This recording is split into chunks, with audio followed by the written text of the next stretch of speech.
presenting history's best on PBS. Funding for the 50 Years' War, Israel and the Arabs, was provided by the Corporation for Public Broadcasting and PBS viewers like you.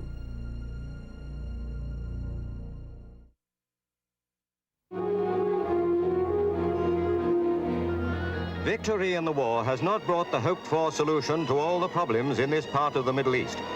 Egypt, for example, declares that she will not reopen the Suez Canal until Israel gives up Arab territory she has conquered, which the Israelis are not prepared to do. Israel's new Prime Minister, Mrs. Golda Meir, visited troops in the Sinai Desert, not far from the Suez Canal, where the shells continue to fly. She wanted a chance to inspect and talk to the men who are living face to face with the realities of the Middle East situation.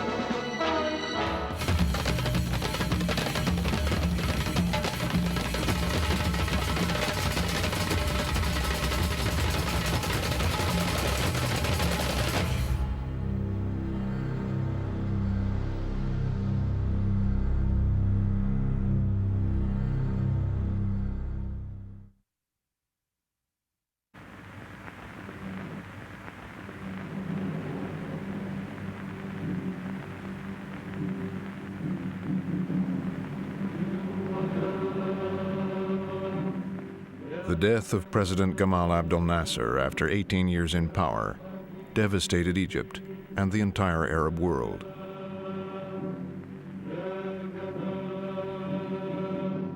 His successor, Vice President Anwar Sadat, was considered little more than a figurehead.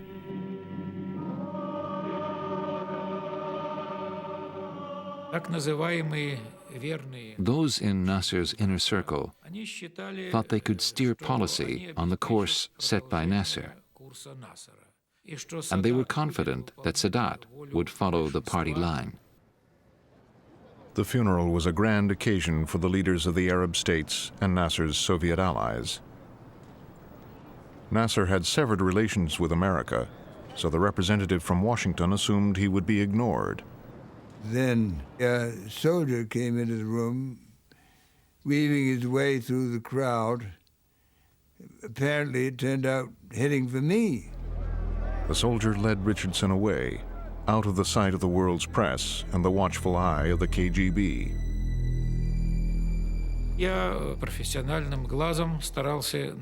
I was trained to spot anything that was going on, but it was difficult in that chaos. We went down the stairs. The lower floor was darkened, and propped up in the hospital bed was the man who had just inherited the presidency of Egypt. President Sadat was resting away from the crowds after apparently suffering from heat stroke. He said that he wanted to take advantage of the opportunity to turn a new page in the relationship between our countries. The next day, Sadat put on a show for the American media. Egypt was a Soviet client state. Sadat considered Israel to be an American one. The United States provide Israel from the loaf of bread to the phantom to the even deficit in the budget itself. So it is the vein of life. Vein of life for Israel goes from the United States. Sadat didn't want to negotiate with Israel himself. He wanted the Americans to intervene, to deliver to Egypt the territories lost in 1967. In the 3 years since the war, Israel had established a formidable defense line along the Suez Canal, 70 miles from Cairo. What are you doing? I'm getting ready to blast you Israelis. Why? Because you Israelis occupy our land. The Suez Canal had been closed since 1967. Sadat now told the Americans that if Israel moved back a few miles from the canal, he would reopen it, even to ships trading with Israel. Sadat's proposal followed statements made by Moshe Dayan, Israel's defense minister. Dayan said that the Sinai should eventually be returned to Egypt. But we say is that we sit there just because the war is going on. But once you agree to make peace agreement, we don't think that we should sit on your Suez Canal. Golda Meir didn't want to negotiate through the Americans. She wanted direct talks with Sadat. I'm prepared to go to Cairo, I'm prepared to go to Damascus, I'm prepared to go to Amman, I'm prepared to go to Beirut. Anywhere. You would go to these places? Yes. Happily. To negotiate peace, of course. In Washington, President Nixon looked for the right person to urge Sadat's proposal on Golda Meir. He chose Joe Sisko. I can recall the words to this day. He said, "Joe, press Golda. Press her hard, but don't cause a major Donnybrook between Israel and the United States."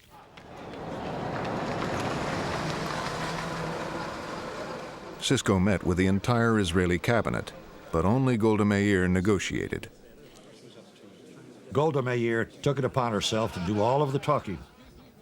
It was interesting to see everyone here, all the ministers, nobody opening their mouth. What they did to release their tension was sending little notes to each other.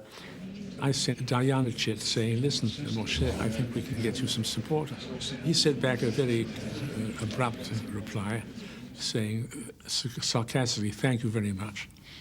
But if Golda is not for this, then I'm not for it either." Sisko saw that something was happening, that nobody was supposed to speak there, and so he was a very smart negotiator.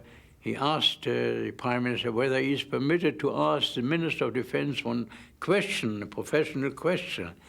So what could she say? I said to him, "Mr. Minister, if we don't do anything, what do you think is going to happen?" Dayan said, "Well, I cannot imagine that any government will tolerate indefinitely a situation where a strong army is poised at the gates of its capital." He was exaggerating. After all, our forces were at a distance of more than 100 kilometers from Cairo, and this will lead to war. Golda Meir still insisted on direct talks. The next day, I walked up with these flowers, rather gingerly, and she said to me, "Oh, Joe, now you're saying it with flowers. It won't do you any good." In Cairo, Israel's rebuff almost brought about the downfall of the man who had proposed the initiative, Anwar Sadat.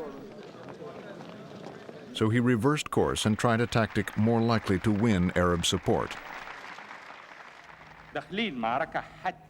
War is now inevitable. Whatever the price, whatever the sacrifice, we will not back down. We will not give up 1 centimeter of Arab land.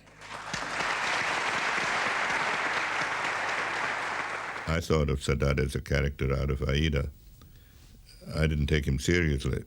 He kept making grandiloquent pronouncements. He never acted on them. So I, frankly, thought he was bluffing. Kissinger was too preoccupied with the Vietnam War to give the Middle East much attention.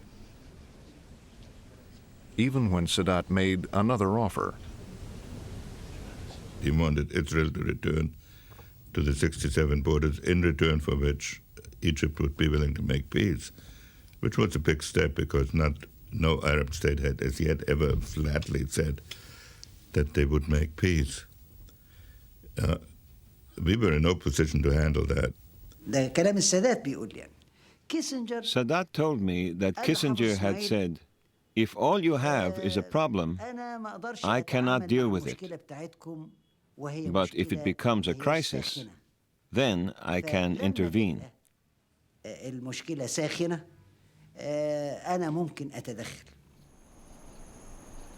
Disappointed with American diplomacy, yet still unwilling to talk to Israel directly, Sadat set out to prepare for war. في منزل الرئيس السادات في الجيزة وقال The High Command met at Sadat's house in Giza. Sadat told us, "There is no hope of a peaceful solution, and I will not surrender to Israel. So our only option is war." He said, "Get me back just 10 centimeters of the Sinai, and I will negotiate a miracle." Sadat then proposed a secret alliance with President Assad of Syria. They agreed to plan a joint attack on Israel.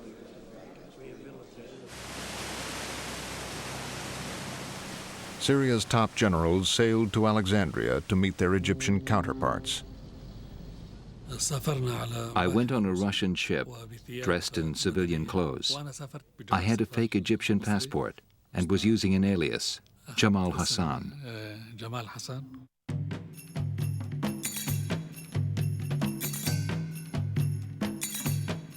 Once they arrived, they kept up the subterfuge.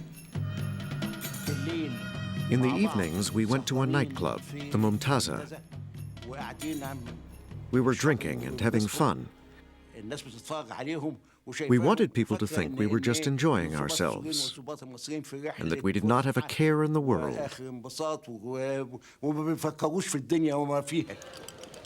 At the hotel, the generals discussed the plans for their joint attack and decided on a special date.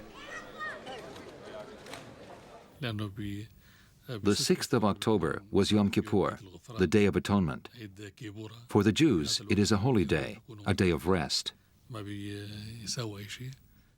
The Syrians hoped at least to recapture the Golan Heights, taken from them in 1967. To keep Israel's troops tied down, they needed Egyptian forces to advance across the Sinai. But the Egyptians had their own plan. They intended to limit their advance to territory protected by their anti-aircraft missiles in Egypt. Our missiles could protect us for up to 12 kilometers. That would compensate for the inferiority of our Air Force. Egypt's chief of staff urged Sadat to stick to their own plan. He said, "Okay, we'll draw up a plan to show to the Syrians. This second plan had us advancing to the Sinai passes, but it was done just for the Syrians." So it was agreed that the Egyptians would advance to the passes. They would pause to reorganize and then go forward again. Meanwhile, we would occupy the Golan Heights.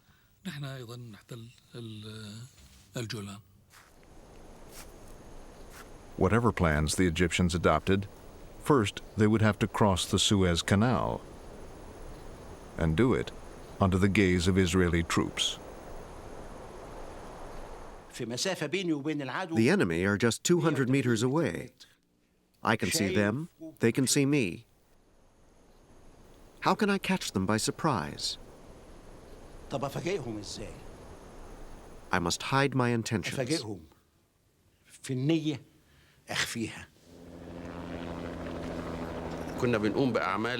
We carried out many military exercises.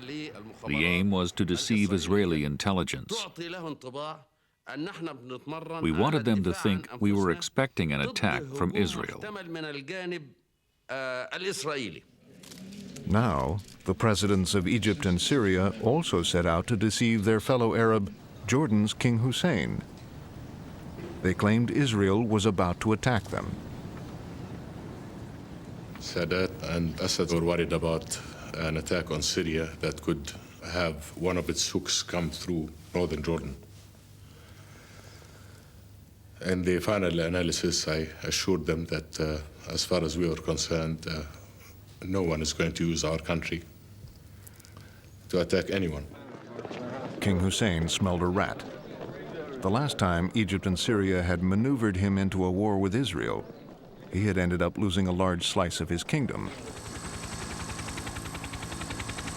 So he flew off alone, telling no one he was going to meet Golda Meir. I was very concerned and worried that a state of no peace and no war was going to end us up in serious difficulty. King Hussein talked about only one thing. He warned us to expect an attack from Syria and Egypt. The Prime Minister received the king alone, but the head of Israeli military intelligence was listening, as Hussein warned of the Syrian-Egyptian preparations for war. She was not convinced this information was reliable. You see, King Hussein himself was not 100% sure. Instead of mobilizing the Israeli reserves, Golda Meir kept in place the usual 450 troops along the canal.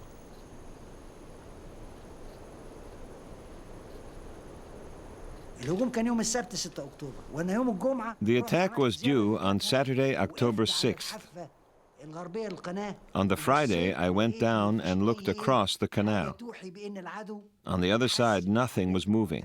I went back and told Sadat, "They can find out now. I don't care."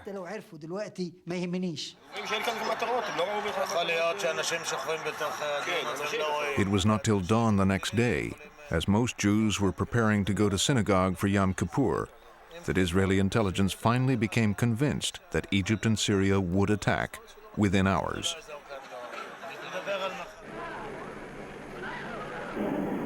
The Israelis heard the call to arms on the radio and from rabbis in their synagogues. At 2 p.m., as civilians were reporting for duty, Egypt opened fire.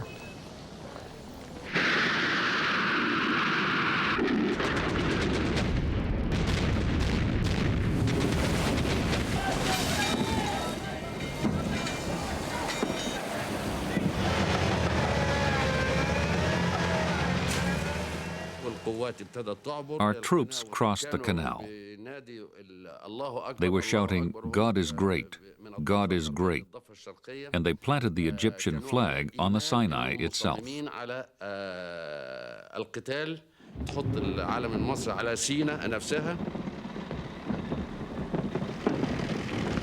About 6 o'clock, I told my people, my forces, felicitations. The Israelis has lost their balance. Sadat's armies drove the Israelis from the Suez Canal. Israel's Air Force tried to retaliate, but failed to break through Egypt's missile cover.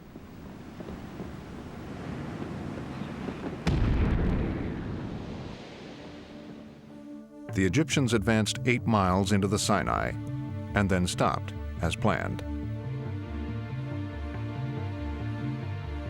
In the north, Syria's attack also caught Israel off balance. 600 Syrian tanks rolled over Israel's defenses and across the Golan Heights.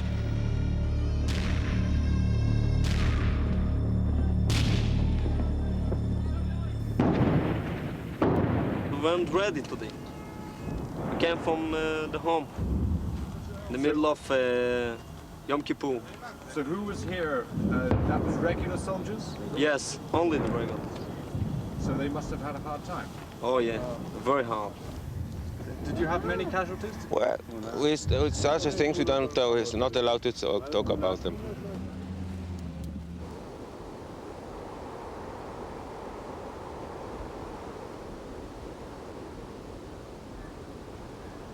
The Syrians were expected to press their advantage.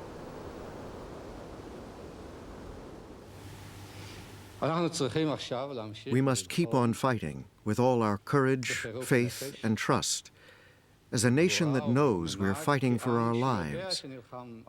And we are fighting for our lives. Israel's defeat appeared imminent, but on the 4th day, the Syrians ran into a large Israeli force. Israel had been able to divert troops to the Syrian front because the Egyptian army had halted. Syria's President Assad demanded to know why the Egyptians were not advancing through the Sinai as agreed. The president kept phoning Sadat and insisting, "This is not what we agreed."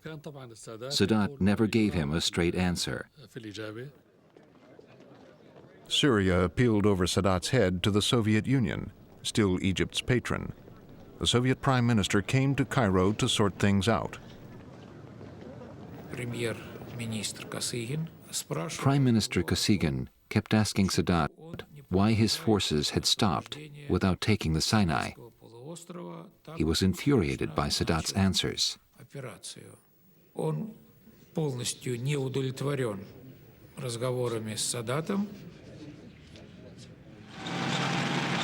President Sadat yielded to Soviet pressure and gave the order to advance, much to the dismay of his chief of staff. It was doomed to failure from the start. Israel's Air Force was much stronger than ours.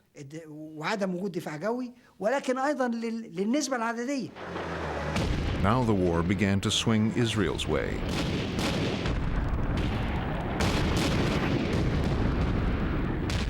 In 3 hours, 250 Egyptian tanks were destroyed. But Egypt still had 2 armies in the Sinai. The Israelis planned a daring coup. They set out to cut through the gap in the Egyptian lines, create a bridgehead over the canal, and sweep around to isolate the Egyptian Third Army. The architect of the plan was General Ariel Sharon. We slipped through the Egyptian lines without major problems.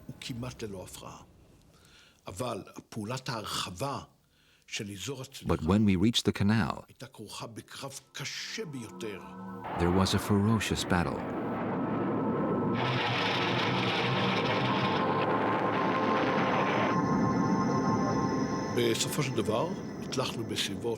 Eventually, at 1 in the morning, the paratroopers crossed to the other side in dinghies. The next day, Israeli forces raced across the canal to secure their bridgehead. I was at the canal. I could see the tanks crossing and the trees on the other side.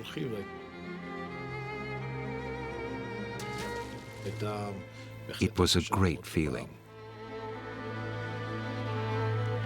Israel's troops were now only hours from Cairo. President Sadat begged the Soviets to arrange a ceasefire. The Israelis crossed the canal, and about 24 hours later, we got a message from Brezhnev inviting me to come to Moscow. We thought Kissinger's visit to Moscow would be useful. He could help us stop the conflict. We thought it would give the Israelis more time if I went to Moscow, because nothing could happen until I got there. While I was in the air, Nixon sent a message directly to Brezhnev saying that I was fully authorized to conclude, but I frankly wanted to stall. The Soviets were in such a hurry to end the fighting that General Secretary Brezhnev led the talks with Kissinger himself. He insisted that the advance be stopped. In return, Kissinger wanted the Arabs to recognize Israel's right to exist. What we said was that there should be direct negotiations at some point between the Arabs and Israel. I told Brezhnev I would carefully communicate everything he said to Washington, but that there had to be some time interval so that I could get the president's views. And he said, no, here's a message. And he gave me power of attorney, that, in effect, power of attorney that the president had given me, which did not thrill me. The Secretary of State realized he could stall no longer. While still in Moscow, he agreed to terms for a ceasefire. But it was another 5 days before the war ended. During that time, the Israelis encircled the Egyptian Third Army.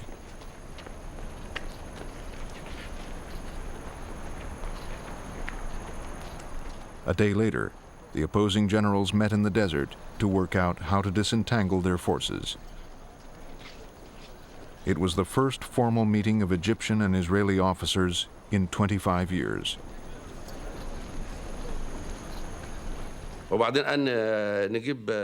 He offered me coffee. I said, no, thank you. He asked, can I get you anything else? I said, no. He said, it's cold. Can I get you a coat? I said, no, thank you. That was the end of the first meeting. It was a week before the Egyptian general began to relax. We went out and sat on the sand.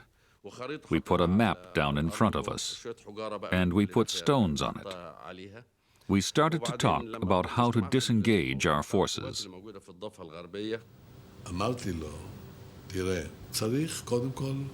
I said, look, we have to end the friction between our forces.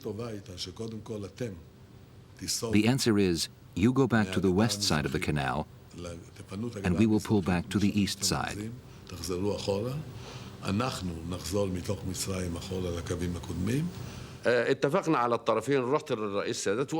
I went and told Sadat we had reached an agreement. He was pleased with what we had achieved. Allahu Akbar! Allahu Akbar! Allahu Akbar! Each side's dead were returned, and Israel allowed supplies through to the trapped Egyptians. But Sadat wanted more than a ceasefire and a disengagement. He wanted the Sinai back. But once again, he would talk only to the Americans. He came out in military uniforms and said, I need a Kissinger plan. I agreed to do a shuttle and settle it fast, and he said he would make major concessions to make it possible. Kissinger decided the way forward was to bring all the parties to a peace conference in Geneva. I never thought you would kiss a woman. It's kissing her. After all, it's kissing her.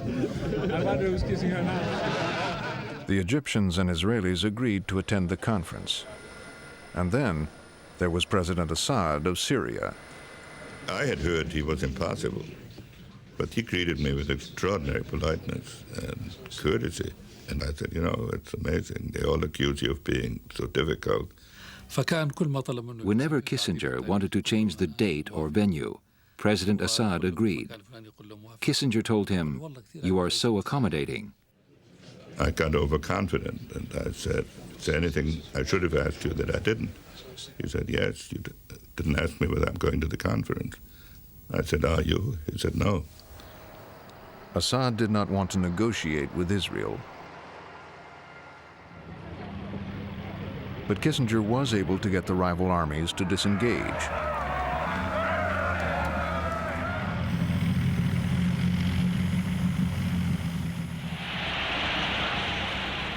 Sadat then attempted to strengthen his hand by embracing Syrian and Palestinian objectives.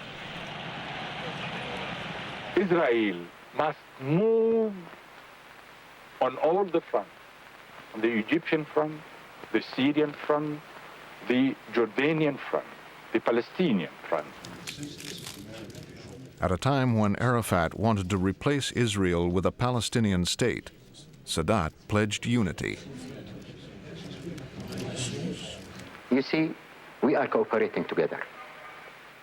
And as we have mentioned, there are three partners: Egyptians, Syrians, and the Palestinians. 2 restless years passed. Then, Israeli elections brought forth a leader determined to hold on to the West Bank and Gaza. What occupied territories? If you mean Judea, Samaria, and the Gaza Strip, they are liberated territories. They are an integral part of the land of Israel. The new prime minister made the building of settlements his first priority. Settlements like the new town of Yamit, where 5,000 Jews lived in the Sinai. Begin was highly suspicious of Sadat. Sadat is an implacable enemy of Israel. This is also the truth. He is no fool, but he is an enemy.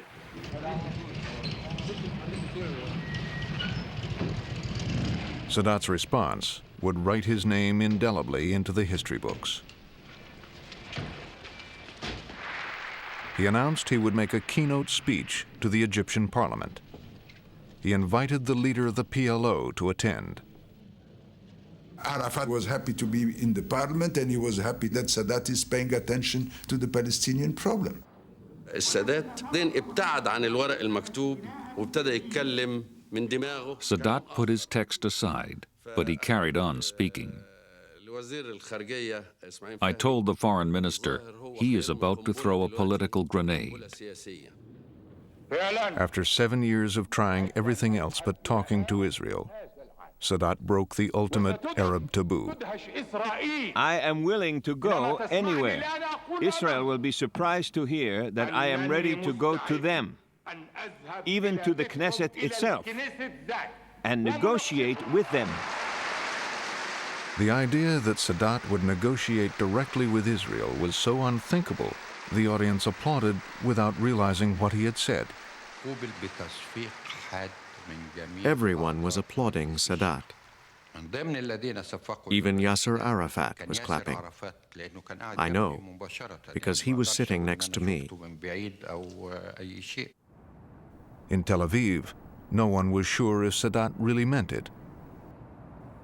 Sadat then said if Begin invited him, he would come next week.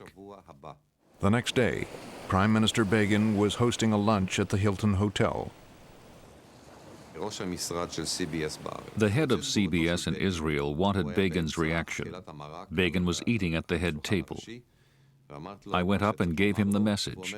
He said, "Sure, I'll invite Sadat from here." Ladies and gentlemen, I hereby invite President Sadat on behalf of the government of Israel to come to Jerusalem and to start negotiations to establish permanent peace between Israel and Egypt.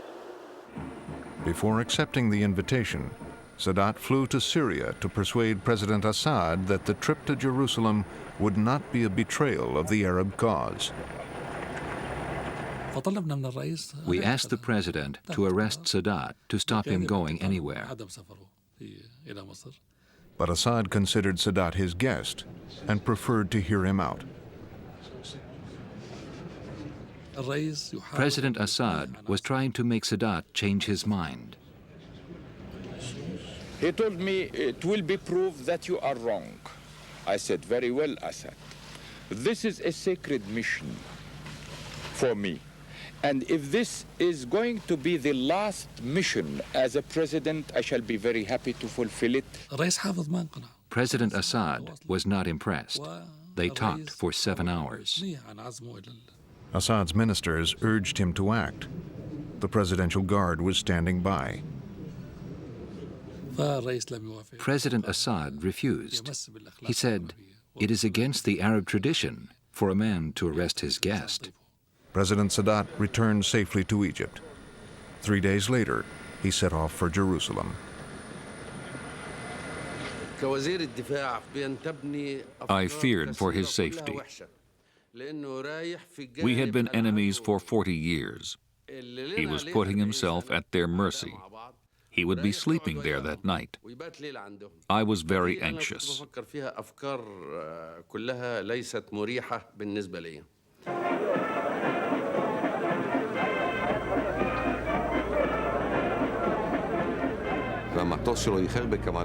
Sadat's plane was late.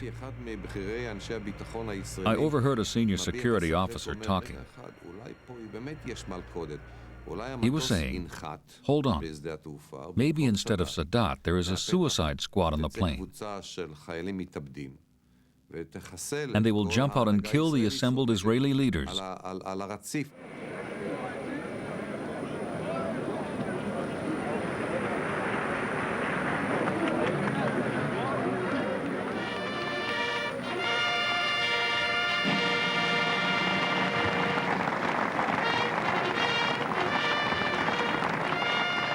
When we arrived in Tel Aviv, it was like I was coming to outer space. It means it was something completely new. I find myself in a car, sitting near Moshe Dayan, and we have to find how to begin a conversation. And I have read in the book that he was interested in archaeology. So I mentioned that I was interested in archaeology, and we begin to talk archaeology. The Israeli people greeted Sadat's arrival from Egypt as though he were Moses, come again.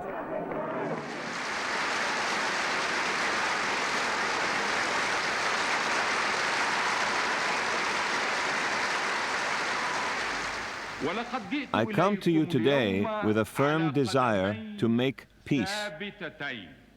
Sadat offered peace, but he was careful not to abandon the other Arab states or the Palestinians. There are Arab lands still under Israeli occupation. We insist on complete withdrawal from these territories, including Arab Jerusalem.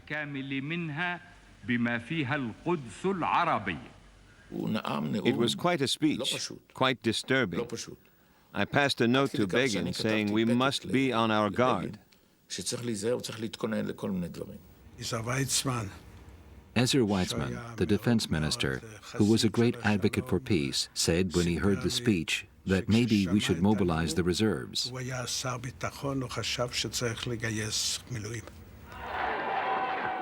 The visitors went from the Knesset to a dinner in their honor. It was a kind of dinner where there was not much talk. The atmosphere was cool. President Sadat and Mr. Begin were not speaking to each other. They were sitting with their backs to each other.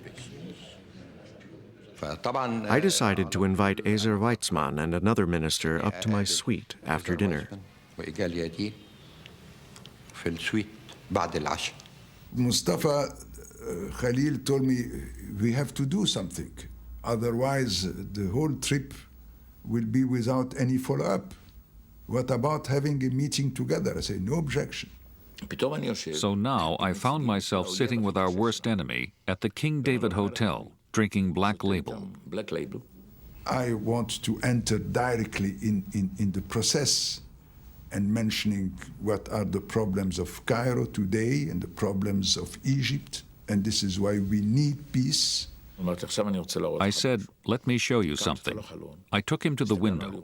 I said, take a good look. Do you really think you can divide this city? I say the solution is this direct talk with the leadership of Israel, and through this direct talk, direct contact, everything will be solved.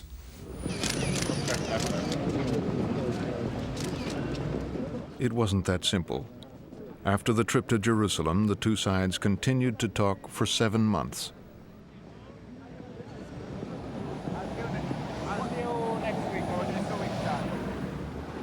But Begin would not give an inch. Sadat confided in the new President of the United States. Sadat felt that the peace process, instead of having been moved forward, had actually been almost terminated by a fruitless gesture to go to Jerusalem.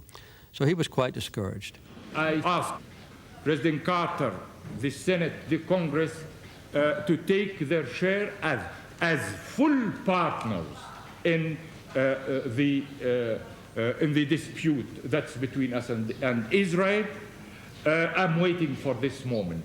I found myself isolated from all my advisors.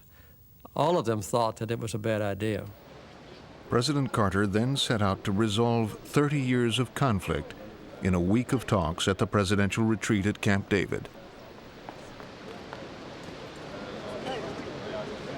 We arrived by helicopters, and we find this kind of small bungalows in the forest. People quite relaxed. People were using bicycles, and it was quite strange for us. Some of the Americans even brought their children. The National Security Advisor challenged Israel's prime minister to a game of chess. and got a preview of his negotiating technique. I was about to make my first move when he dramatically seized my hand in midair and looked me straight in the eye and said, and he's always very serious and formal, "Dr. Brzezinski, do you know when I played my last chess game?" And quite frankly, I was a little dismayed because I couldn't care less. And he says to me, "September 1940, when the NKVD broke into my hiding place in Vilna to arrest me." So I said to myself, oh my God. And in the midst of the game, Mrs. Begin appears. She looks at us and says, "Oh, the two of you are playing chess. You know, Mr. Brzezinski, Menachem just loves to play. He just loves to play. He plays all the time."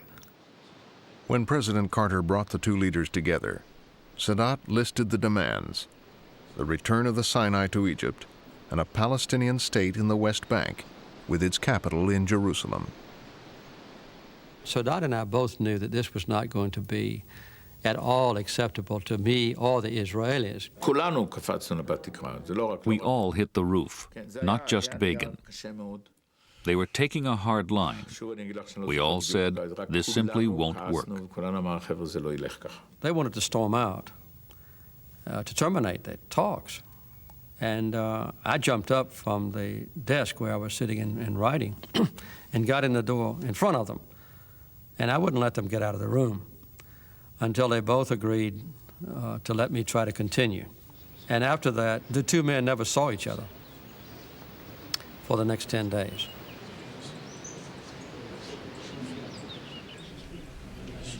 The incompatibilities between the two sides were so intense that some sort of an American document bridging the gap and extracting from each side those relatively few elements on the part of each side that were of a compromise nature seemed to us to be the only way to proceed. So I carried the same text back and forth. Begin and Sadat agreed to go with the same text, with brackets and modifications and marginal notes. Carter focused their attention on a clause that would require Israel to give up Gaza and the West Bank to the Palestinians. Begin simply dug in his heels and says this is totally unacceptable. As far as he was concerned, this was Greater Israel, Eretz Israel, and they hadn't acquired territory by force. It had always been ordained as part of Israel. Begin remained intransigent, so Carter persuaded Sadat to give up his demand for a Palestinian state, to the outrage of his advisors. It was a real shock for us. Our main preoccupation was to avoid a bilateral agreement between Israel and Egypt at the expense of the Palestinians. But that wasn't enough for the Israelis. They say, no. They are refusing to withdraw from the Sinai, that they want to maintain the 3 airports, that they want to maintain the settlements. The Israelis delegated Moshe Dayan to convince Sadat that he would have to compromise on the Sinai, too. Dayan told him, "Mr. President, if anybody has told you that Israel can leave the Sinai settlements, they are deluding you." President Sadat was so upset that he asked me for airplanes. He said, "I'm leaving. If I cannot even get Sinai back, then what is the use of my continuing this peace process?" I asked Sadat if he would go back in his cabin and talk to me. All of his bags were on the front porch. I told Sadat he had betrayed our friendship. He had violated a commitment that he made to me, that he would give me full opportunity to resolve any differences that arose, and that I thought that his peremptory action in leaving without giving me another chance would also seriously and adversely affect the relationships between our two countries. Sadat unpacked his bags. Carter would now have to get the Israeli Prime Minister to yield. I was about to play tennis. I was dressed in whites. Begin was always dressed as if he was about to go to a funeral. And we went for a walk in the Camp David woods. And he says to me very dramatically, I want you to understand that my right eye will fall out. My right hand will fall off before I ever sign a single scrap of paper permitting the dismantling of a single Jewish settlement. Prime Minister Begin had taken a solemn oath before God and the Israeli people that he would not dismantle Israeli settlements. So I had to devise an alternative to that so that he would not do it. Carter urged Begin's advisors to find a way around their prime minister's solemn oath. The only way was to let the Knesset make the decision and not him. Dayan and Weitzman started speaking up to Begin in Hebrew rather than in English as they did in the past. I said we cannot go back empty-handed. We must find a compromise. Begin's colleagues concluded that the only way to persuade him that dismantling the settlements would not damage him politically was to get the settlers' champion on the phone. Prime Minister Begin, God rest his soul, told me there are problems over the Jewish settlements in the Sinai. He wanted to know where I stood. I answered in one sentence, I will support any decision you take.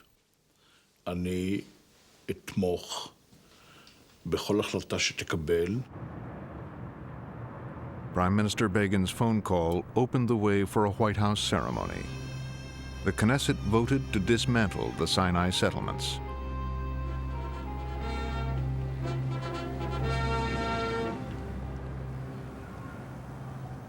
Egypt became the first Arab state to recognize Israel's right to exist. Israel gave back the Sinai. Let's have a handshake before we make... Sadat and Begin were awarded the Nobel Peace Prize. I'm so proud of both of you. God bless you. While we have the ceremony and the different speeches and the different signature, we were listening to the Palestinians, which were outside, and was just shouting to remind us that the Palestinian problem have not been solved. The peace with Israel that Sadat concluded has lasted to this day. But many Arabs were enraged.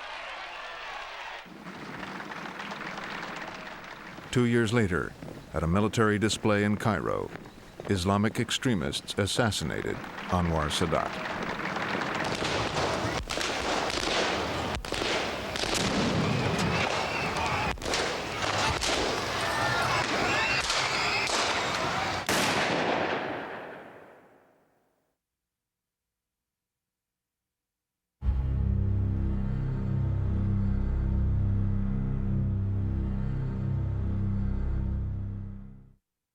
The Israelis came 1,500 miles, scored a direct hit on the PLO headquarters based in Tunis, and only just missed the PLO leader, Yasser Arafat.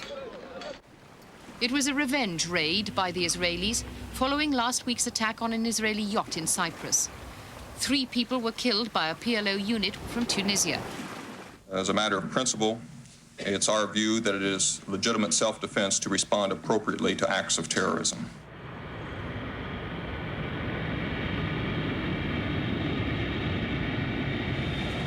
As terrorist warfare continued, a plane load of Israelis arrived at Heathrow Airport. The passengers had no idea that among them was their foreign minister on a top-secret mission. I came disguised in a wig and glasses. When I got to passport control, he asked, "On holiday or business?" I didn't know what to say. Finally, I said, "On business."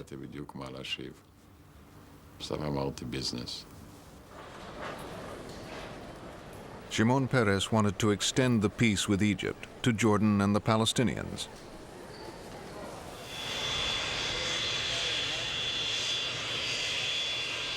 That same day, King Hussein of Jordan piloted his own plane to London. He had been invited to meet Peres by a mutual friend. I had many questions in my mind about it, but he didn't give me any detail. He just told me that he had contacts with Peres, which were a beginning of talk about what could be done. The British lawyer, Lord Mishkan, had provided the meeting place and given his staff the day off. King Hussein said, "We'll wash up the dishes." I immediately agreed. But Mrs. Mishkan said no. She wouldn't dream of letting a king do her dishes. They now settled down to work out how to begin the process of negotiations. Israel still didn't want to negotiate with the PLO, which it saw as a terrorist organization dedicated to its destruction. We discussed the impasse. The problem was how to get the Palestinians to the negotiating table against Israeli opposition, against American opposition. Hussein said, if you were clever, you would recognize the PLO. That would show everyone the truth. The PLO is just unwilling to negotiate. Israel was willing to negotiate only with those Palestinians recognizing the right of Israel to exist.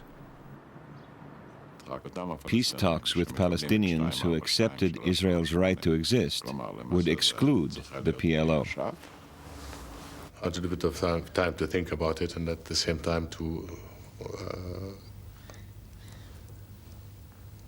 see if I had any last thoughts before such a monumental decision was taken. And then I decided, all right, fine, we'll go. The idea they came up with was a peace conference that excluded the PLO. Back in Israel, Shimon Peres faced a difficult meeting with his prime minister, Yitzhak Shamir. Peres's moderate Labor Party was part of a coalition that straddled the divide of Israeli politics. Shamir, a hardliner, opposed the conference. He wanted to negotiate separately with each Arab country and didn't want to deal with the Palestinians at all. He said he'd agreed with King Hussein to hold an international conference. An international conference? For me, that would be as bad as a pig in the temple. Shamir mistrusted Peres. He feared Israel would be outnumbered by the Arab states at the conference. Peres assured him the conference would quickly adjourn into individual talks with each Arab state, and the PLO would not be invited. I said, leave the text. I'll read it later. I said, no, I can't leave the agreement. Your staff might leak it and spoil my plan. It has to look like it comes from the Americans. Peres and King Hussein agreed that only America had the clout to get everyone to attend. So Peres then contacted the American Secretary of State. What he proposed now was that I take this on board as my proposal and then present it to the Israeli government. I saw danger, even in a visit from Schultz. I decided to send an envoy to America. I sent our former ambassador. And I told Schultz very plainly that the subject of the international conference was a subject of divided opinion in Israel, mainly between the Likud and the Labor Party, and that if he were to come to Israel to provide his support for the agreement that Peres had arrived at, he would be entering Israeli domestic politics. And he said, I'm not going to make the trip. Trying to keep the process going, Peres persuaded Shamir to meet with Jordan's King Hussein. The king invited Shamir to his house in London. Hussein explained that he could represent the Palestinians. The king was very critical of the Americans. He said, they made promises they didn't honor. They promised Jordan would get back the land Israel had occupied. But this hasn't happened. I thought to myself, I'm responsible for that. He was very blunt. There was not very much room for putting any of the ideas or hopes or aspirations that I had in mind. I refused point blank to discuss an international conference. So there wasn't much that we could really speak about or agree about. The next morning, I flew back to Jerusalem. None of my colleagues knew where I'd been or who I'd been meeting. We got a report from that meeting from Shamir, who was very happy about it. The king was so courteous. He served a kosher meal. He listened to me, and he was warm, and so on. We got a report from King Hussein, who said, well, we had the meeting and it was terribly discouraging because it's obvious to me that the Prime Minister is not willing to give any ground at all. Shamir rejected Hussein as a representative of the Palestinians and repeated his unwillingness to negotiate with the PLO.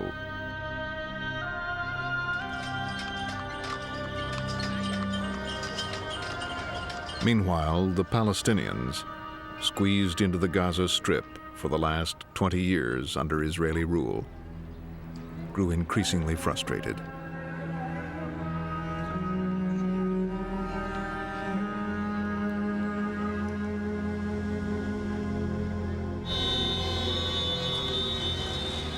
On December 8, 1987, an Israeli truck accidentally hit a car carrying 4 Palestinian laborers.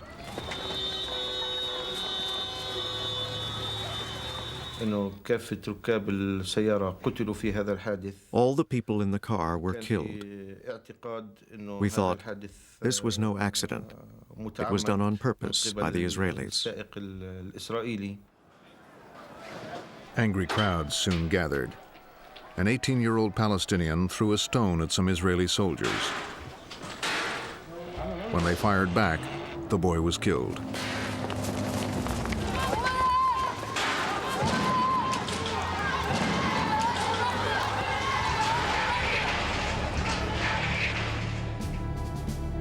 The Israeli security forces then stepped up their presence in the occupied territories.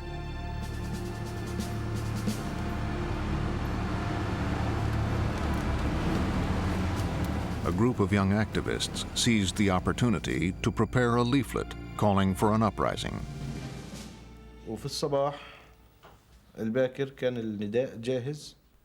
Early in the morning, our leaflet was ready. We had cars standing by. We asked children and pregnant women to help. They could slip past the Israelis at the checkpoint. Palestinian workers were urged to go on strike. Shopkeepers were told to shut their businesses.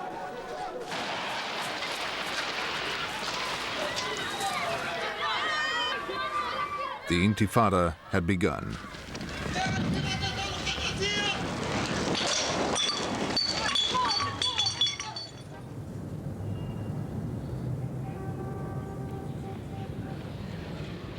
Yasser Arafat and the PLO leadership, still in exile in Tunis, learned about the Intifada from a newscast. It is the resistance and the revolution of all our children, or our women, or our people, or our men. This is the accumulation of the revolution. In fact, we didn't know who issued the leaflets. We were worried. We wanted to know who was behind all this. From the other end of the Mediterranean, the PLO could provide little day-to-day guidance to the Intifada organizers. The demonstrations, which began in Gaza, now spread to East Jerusalem and the West Bank.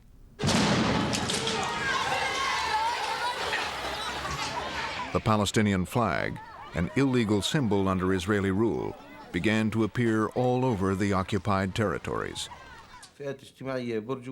Now, even the bourgeoisie, everyone joined the Intifada. This really encouraged us. To keep the Intifada going, one young activist sought guidance from Faisal Husseini, the head of one of the oldest Palestinian families. Husseini had spent the last few years in and out of Israeli jails for his political activities. I told him the Intifada must not change tactics. Don't use weapons or guns. Don't give the Israelis an excuse to use their technology. We want to tie down as many soldiers as we can.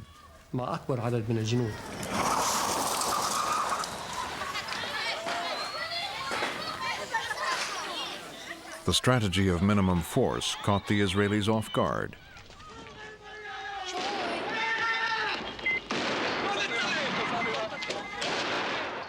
We are facing now a new form of warfare against us.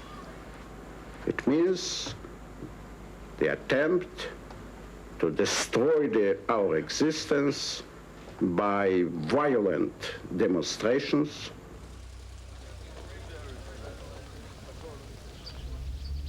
The Israelis tried to break the morale of the protesters with mass arrests. They blew up the homes of convicted terrorists. It is not a nice picture to witness blowing a house. I forced myself to be with the soldiers, understanding that they feel as I feel. When the Israeli cabinet met, members of the coalition argued about how best to end the Intifada. Arik Sharon bikesh et rashut hadibur. Ariel Sharon spoke up. In essence, he said, "Mr. Prime Minister, we must order the army to suppress the Intifada. The army will find a way." Some of the ministers made horrifying suggestions. They suggested, send in the tanks, kill 1,000 and it will collapse. Order will be restored to Israel.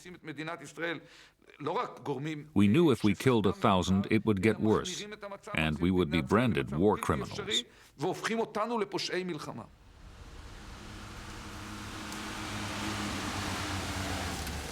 The cabinet rejected all of this, but told the defense minister, Yitzhak Rabin, to find a way to end the Intifada. Rabin stood in front of the soldiers and said, "Gentlemen, don't just stand there. Use your hands, use your clubs, beat the demonstrators, restore order."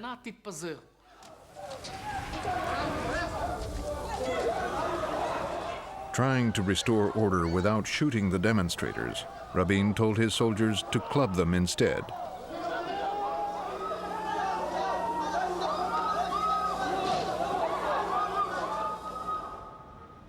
Scenes like this were broadcast around the world. They are facing the punishment of the Israelis by their hands, by their stones, not more.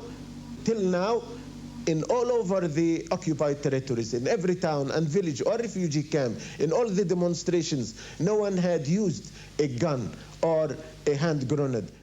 Abu Jihad, the PLO's military leader in Tunis, had gained control of the Intifada. He also directed the PLO's terrorist operations. In the middle of the Intifada, Abu Jihad ordered an attack on an Israeli bus carrying people home from work. 3 were killed and 6 wounded. All were in a state of shock. Those women who had been on the bus and had got away had not escaped the emotional trauma.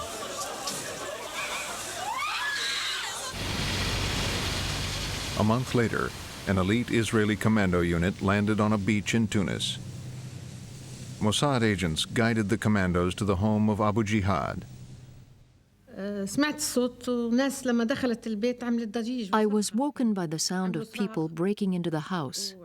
Then I heard screams. I was terrified. I heard Abu Jihad moving, running from the desk to the cupboard, where he took his pistol.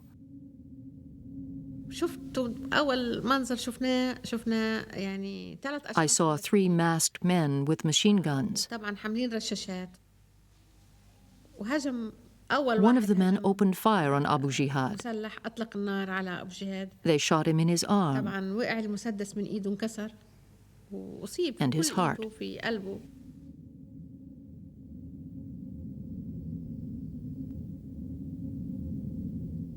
Abu Jihad was a leader of the Intifada. Although he was out of the country, he was fighting against us. He was one of their most popular commanders. He fell, just like many others, like people on our side.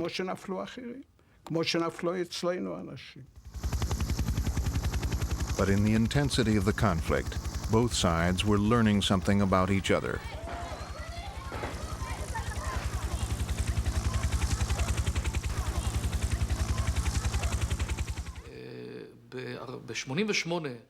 For the 40th anniversary of Israel, we had a huge military parade.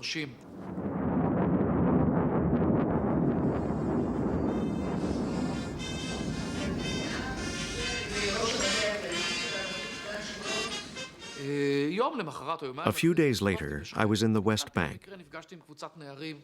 I came across a group of young Palestinians. They knew me from TV.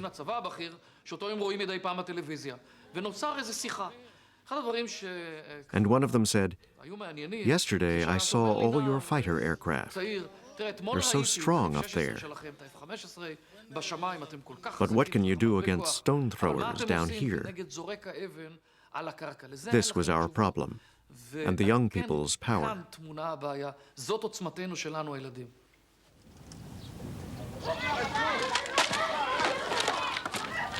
You know that if you beat them and shoot them and do whatever you want to them, they won't stop.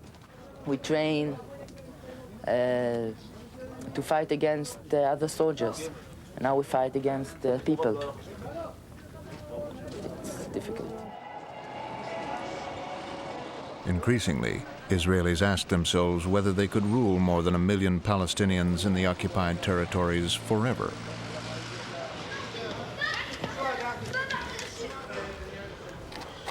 We can't solve this problem. It's the government, it's the politician have to solve the problem, not we are.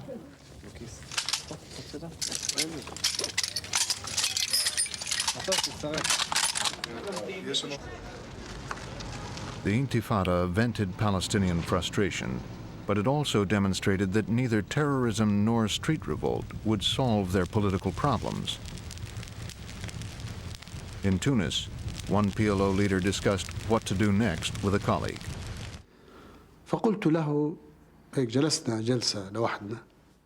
We sat there alone. I said, I want to talk about something I've never mentioned before. Can I raise a taboo subject? He said, be my guest. The PLO had been created to reclaim all of Israel for the Palestinians. Now Abu Mazen suggested that they be realistic, that the only way to get back Gaza and the West Bank was to accept what they rejected 40 years ago, the partition of Palestine. I asked him, should we consider recognizing Israel? He said yes. Yasser Arafat was eventually convinced that the PLO would have to compromise. But the other PLO leaders were harder to persuade. Like Sadat, the PLO preferred to negotiate through the Americans.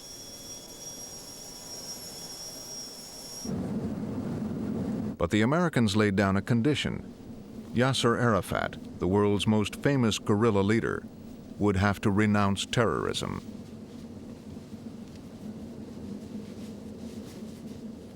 He's got to get up in front of a television camera in some public way and say, for everybody to see him saying it out of his own mouth, these things. The UN General Assembly gathered in Geneva for a special session to hear Arafat. But not all the factions of the PLO were willing to negotiate. We did not accept the decision to recognize Israel. We would accept no further compromise. Arafat's UN speech would be a difficult balancing act. I hereby once more declare that I condemn terrorism in all its forms. That was for the Americans. And in a pattern that was to characterize the whole speech, the next phrase was for the PLO radicals. And at the same time, salute those sitting before me in this hall who, in the days when they fought to free their countries from the yoke of colonialism, were accused of terrorism.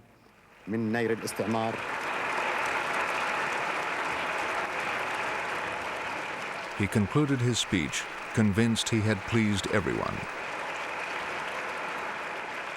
I reviewed it with President Reagan, who was following this closely.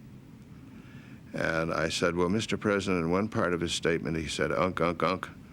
And the other part of his statement, he said, kull, kull, kull. But nowhere did he say uncle.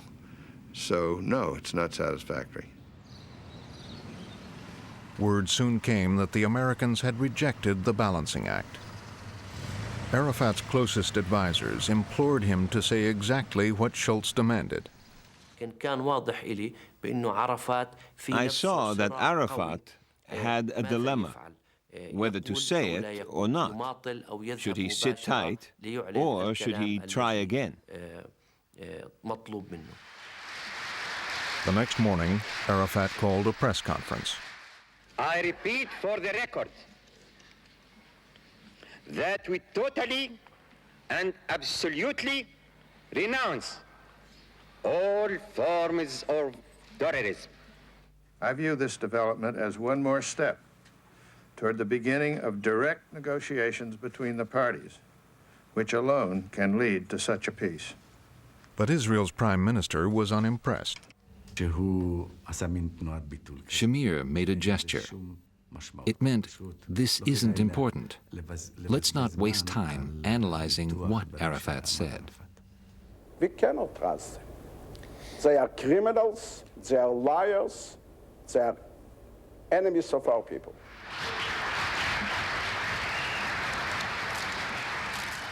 Shamir's view of Arafat was reinforced 18 months later.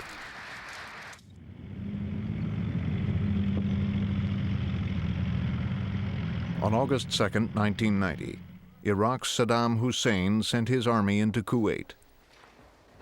He boasted that, in a war, Israel would end up in flames. Saddam's only support came from Libya, Sudan, and the PLO. You know, the war will not be only in Baghdad. This war, if it starts, it will be in the whole area. For this, it will be a real catastrophe. Israel prepared for an attack. As President Bush set out to build a coalition to force Saddam out of Kuwait, he traveled to Damascus to bring Syria into the fold.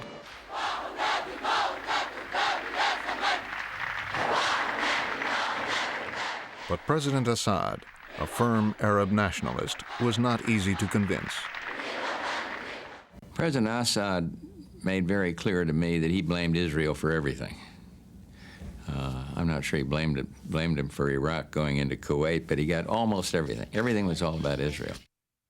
I made clear to him that we didn't want to link any Middle East peace process talks to whipping Saddam Hussein. But I made clear to him also that we would be involved in trying to be a catalyst for peace for Arabs and Israelis.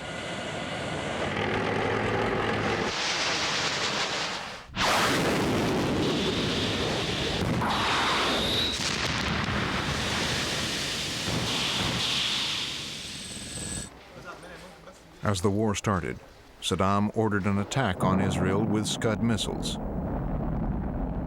Saddam hoped that by attacking Israel, he would get the support of other Arab countries. If Israel retaliated, he might be able to undermine the coalition against him. Iraq's missiles were aimed indiscriminately at Israel's largest cities. The repeated attacks over many nights were nerve-wracking.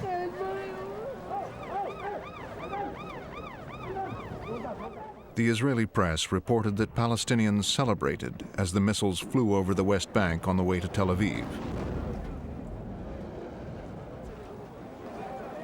Chemical traces in one of the missiles even raised the possibility of a deadly chemical attack.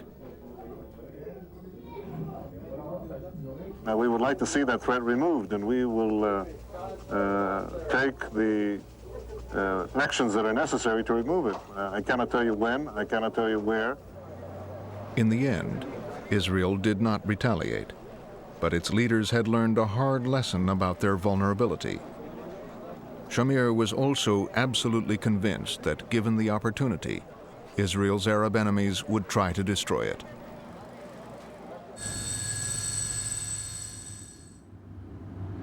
When the war with Iraq ended, President Bush looked towards the future. Mr. Speaker, the President of the United States.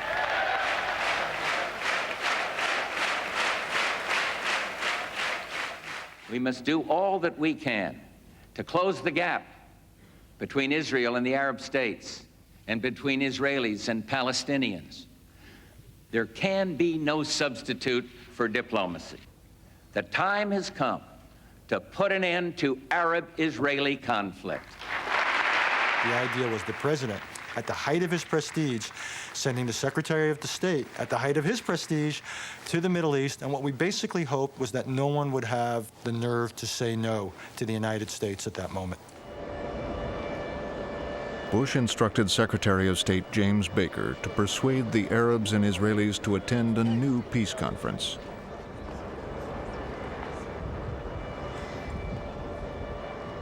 Well, the whole idea that we came up with was to give the Arabs what they needed and give the Israelis what they needed.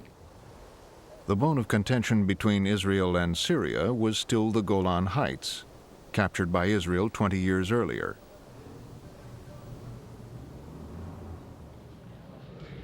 In Damascus, Baker suggested to President Assad that if he came to the conference, Israel might negotiate a withdrawal from the Golan Heights. We are not negotiating whether the Golan would come back or not, whether part of it would stay under the Israeli control or not. The whole of the Syrian Golan should come back to Syria. Having gotten nowhere with the Syrians, Baker then tried to tempt Yitzhak Shamir to the peace conference. I remember saying it's going to be one big meeting that is going to lead then to bilateral negotiations, so that the Israeli government could say, well, this is really not an international conference. I wouldn't even consider it. It meant negotiating with PLO terrorists. Baker promised Shamir he would not invite the PLO to the conference. Baker then went to meet Palestinian leaders from the West Bank and Gaza. We in the PLO leadership opposed them meeting Baker. For us, this meeting was pointless. We thought it would not advance the Palestinian cause. Some comrades argued that the Americans wanted to create an alternative leadership to replace the PLO.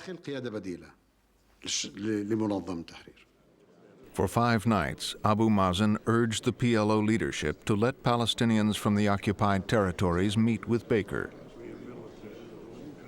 Finally, Yasser Arafat decided he had nothing to lose.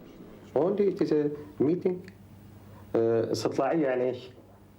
Exploratory meeting, nothing more. If things would proceed positively, then the leadership would take the credit. If things did not work out, then we as individuals would take the blame. When the Palestinians met Baker in Jerusalem, the PLO insisted that each Palestinian delegate be approved in writing by Arafat.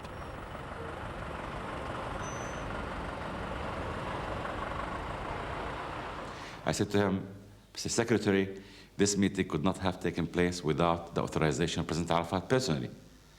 And I took the letter out of my pocket, showed it to him. I reminded them that the PLO, their organization and their chairman had made a serious mistake in backing Saddam Hussein in the Gulf War. He sat like this. I pulled my chair around and faced him. We confronted each other just like two fighting cocks.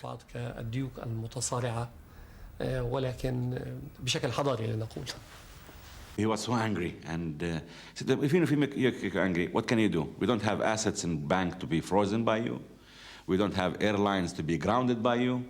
We don't have anything in the world that you can threaten us with. So court us, and we're willing to play positively, but as a major player. The Palestinians refused to repudiate the PLO, and Baker knew this would be unacceptable to Shamir.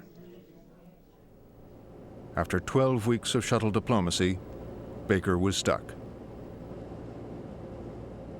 The only leverage a Secretary of State has in this kind of situation is the ability to blame one party or the other for the collapse of the peace process. Baker came and told President Assad, it is your position, it is very important. I mean, if you accept, if you feel that this is good for you, and you accept the American initiative, then the whole world will stand by Syria and will put the blame on Israel. Assad decided to go along. I'm pleased to report that Syria has agreed to the proposals that we have made, including coming to a peace conference. Full of confidence, Baker returned to Israel. There was no way that an Israeli prime minister could appear to be less interested in peace than a Syrian president, especially when the Syrian president accepted coming to this conference on terms that were essentially defined by Israel. But Shamir put more obstacles in Baker's path. Every time the American team arrived in the Middle East, Israel announced the construction of a new Jewish settlement in the occupied territories, land the Arabs claimed was theirs. Each new Jewish home made Israeli withdrawal more difficult. Furious, Baker went public. It is easier to obstruct peace than it is to promote it, and that the establishment of these settlements certainly does not help the efforts of those of us who are interested in peace. The Palestinian reaction was predictable. I remember Faisal Husseini, at almost every meeting, he would pull out this map. I brought him maps of the West Bank and Gaza. The first map showed the situation before 1967. The second one showed the situation today, with the settlements all marked in orange. And I finally said, Faisal, let's talk about what's important here. Let's talk about how we're going to get a negotiation going. Because if we don't, we're going to keep meeting like this, and pretty soon you're going to bring me a map that's totally orange. He actually told us you have no other alternative. He said, name any way in which you can stop settlements, other than through the peace process. The local Palestinians were afraid to talk to the Israelis without permission from the PLO in Tunis. A meeting of the Palestine National Council was called.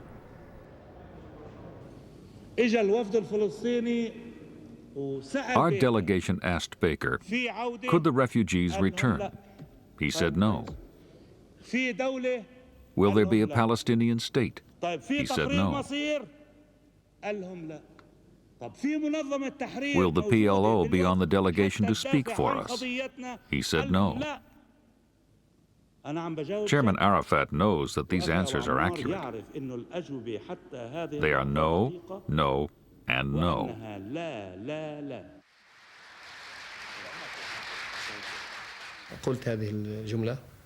I told the conference, if we don't get on the peace train, it will pass through our station. We will never have another chance. I said we don't want to be passive victims of history. We want to challenge, to intervene, to intrude, to participate, and to present our own narrative, to speak for ourselves. And this is a forum. It was a forum Arafat himself had wanted to attend. Reluctantly, he agreed that the team from the occupied territories, not the PLO, would represent the Palestinians. But Shamir had another demand. He asked the Americans to guarantee a loan of $10 billion to help absorb the Soviet immigrants who were now pouring into Israel. I don't want to interfere in the American interior affair, but I would like to inform everybody that not to forget that they are using these billions in building more illegal settlements on our land. This was our way to build up our country. What is the Zionist ideal? It is to gather the Jewish people into this small country. So we must set up more and more homes, large and small communities. What are the settlements? They are just communities. No Arabs lived on that land. It is not on their property. The Americans were unable to stop the Israelis from building settlements. To save the conference, President Bush delayed the loan. American Jewish leaders urged him to reconsider. I was approached by the leaders of some of the biggest Jewish organizations. A Republican was head of AIPAC, which is a very strong American-Israel political action committee, and he told me that I was making a huge mistake politically. President Bush wouldn't give in. For the first time in history, the vision of Israelis sitting with their Arab neighbors to talk peace is a real prospect. Nothing should be done that might interfere with this prospect. And if necessary, I will use my veto power. We saw the president on television. He took a stand against the American Jews. I got really angry. This hurt me, just as it hurt many others.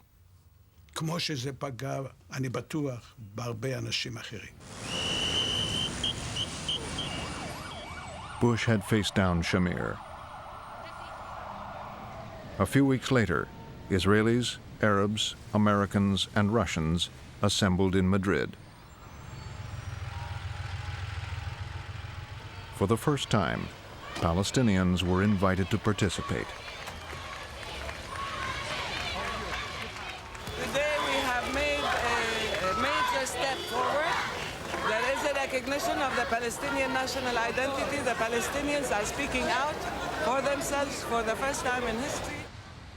The delegates gathered at the Royal Palace.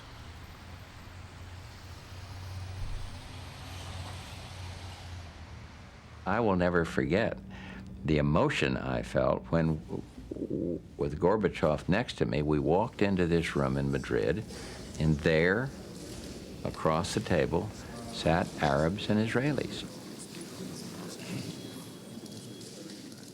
We come to Madrid on a mission of hope.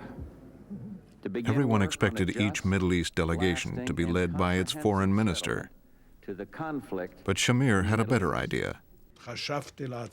I thought, maybe I should go to Madrid myself. Shamir had devoted his life to fighting for Israel, doing whatever he thought necessary to establish, maintain, and defend the state. As he got up to speak, the conference waited to hear if he was now ready to make peace. I could go on and recite a litany of facts that demonstrate the extent to which Syria merits the dubious honor of being one of the most oppressive, tyrannical regimes in the world. But this is not what we have come here for. He attacked Syria bitterly and accused Syria of being on the list of terrorism. And I was very angry. I looked over and I saw Farouk Shara's face, who he just froze. And he called one of his aides over. So immediately, his face changed, and he smiled. He said, okay, go back. I will write my speech. I told him, Mr. Minister, it's 15 minutes left. Yesterday, we spent 7 hours to prepare your speech. He said, don't worry, I will write headlines. So I lay aside my prepared speech and said openly, he is the last one to have the right to speak about terrorism because he himself was a wanted terrorist. I shall just show you, if I may, a photograph, an old photograph of Mr. Shamir. Why was this picture distributed? It was distributed because he was wanted. He helped in the assassination of Count Bernadotte, the UN mediator in Palestine, as I recall, in 1948. He kills peace mediators. I remember the faces of the Israeli delegation. They were colorless.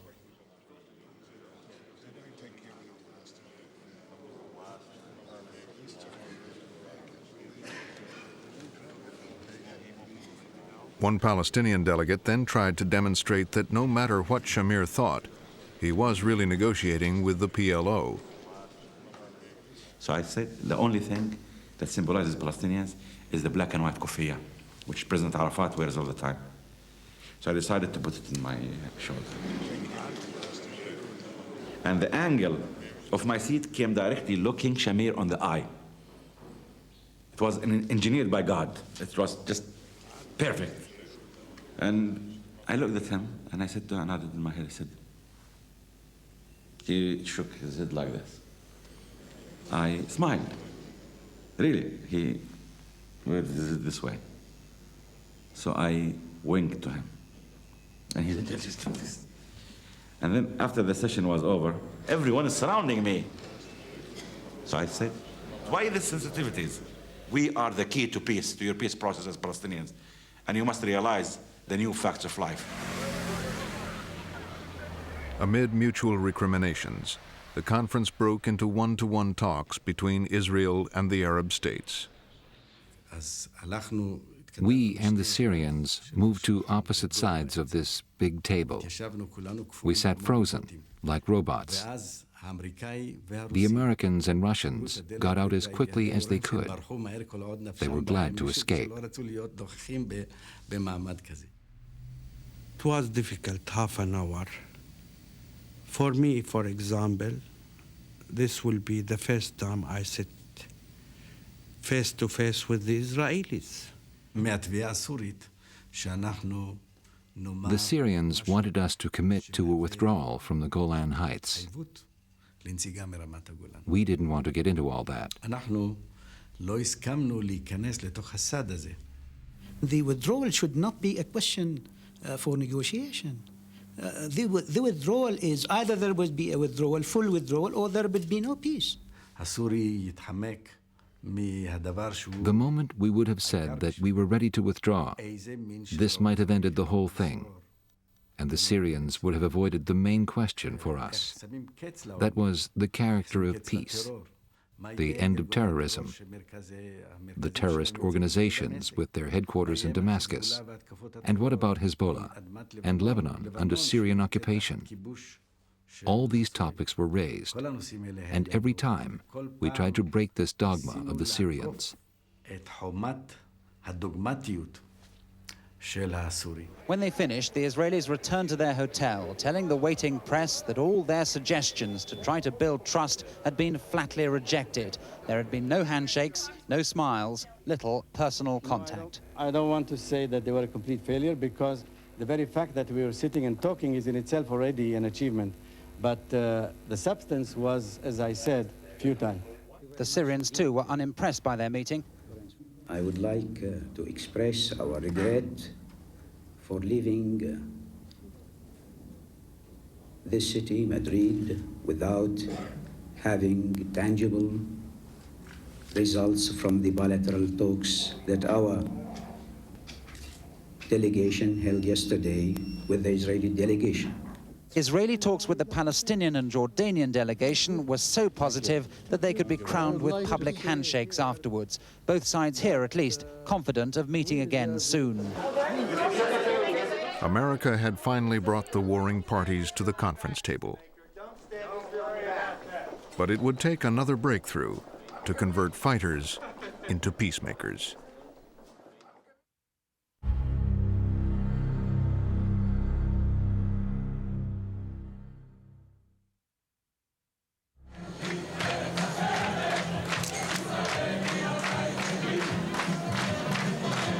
Yitzhak Rabin's stunning election victory brought the Labor Party back into power. Rabin had promised to accelerate peace talks with the Arabs.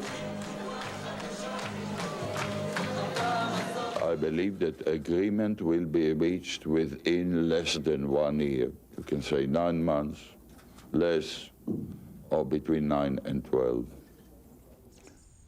Israel's old enemy, Yasser Arafat, still claimed to lead the Palestinian people.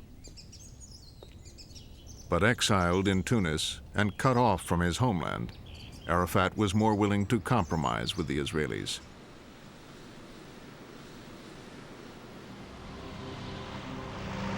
In London in December 1992, a PLO representative from Tunis was on assignment.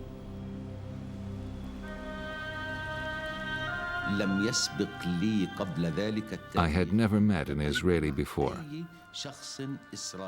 Not one. All the way to the meeting, I was looking left and right, and behind me, I was afraid of being seen. The Israeli who initiated the meeting was waiting for him. He was an academic with unofficial connections to Israel's new labor government. It was a moment of truth. Meeting a PLO man was against the law. The Israelis' cover for meeting a member of the PLO was provided by a fellow social scientist from Oslo. I simply suggested that Hirschfeld and myself had breakfast, and then that when Abu Allah arrived in the lobby, I should simply discreetly slip away from the table and Abu Allah should take my place. We spoke about the conflict, which had no end in sight. It had been raging for the whole century. So how could we end it?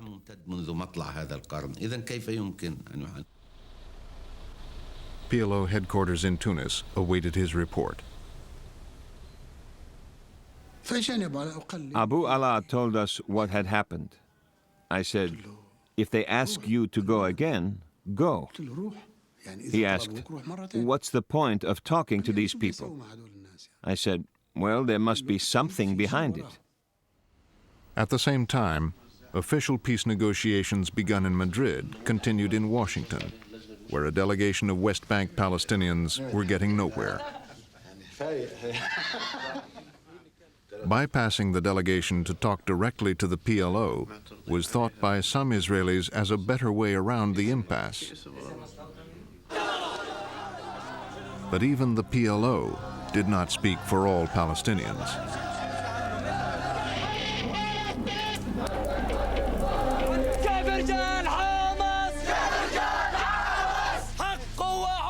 The fundamentalist group Hamas had just kidnapped an Israeli police officer and murdered him.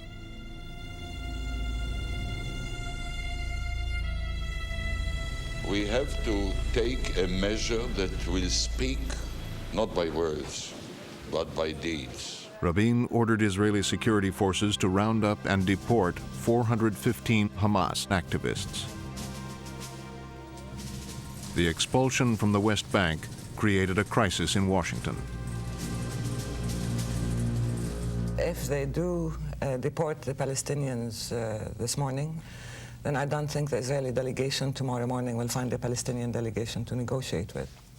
The public opinion at home was, boiling. It was so volatile that we knew we couldn't proceed with the discussions, with the negotiations. The Palestinian delegation walked out of the Washington talks.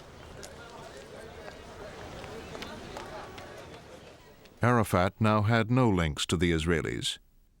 He sent for the Norwegian social scientist who had set up the secret breakfast in London.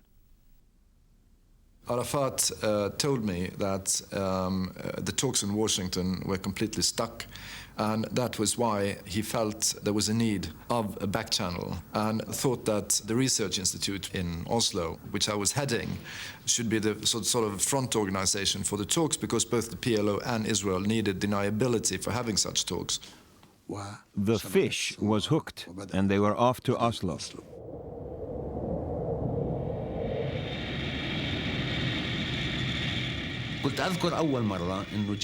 We were nearly arrested when we landed. We didn't have visas. Nobody met us.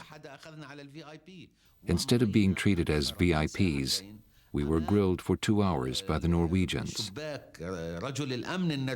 We had to be so careful that we did not even inform the Norwegian secret police about their arrival.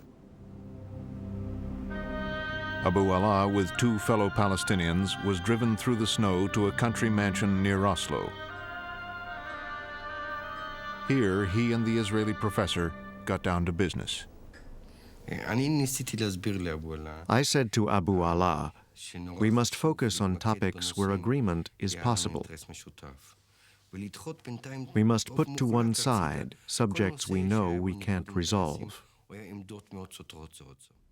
In dispute were the Palestinian territories ruled by Israel, Gaza and the West Bank, and most disputed of all, Jerusalem.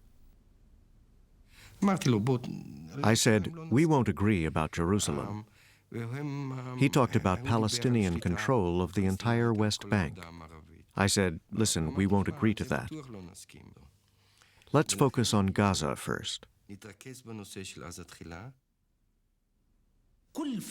Every Palestinian was suspicious about Gaza first.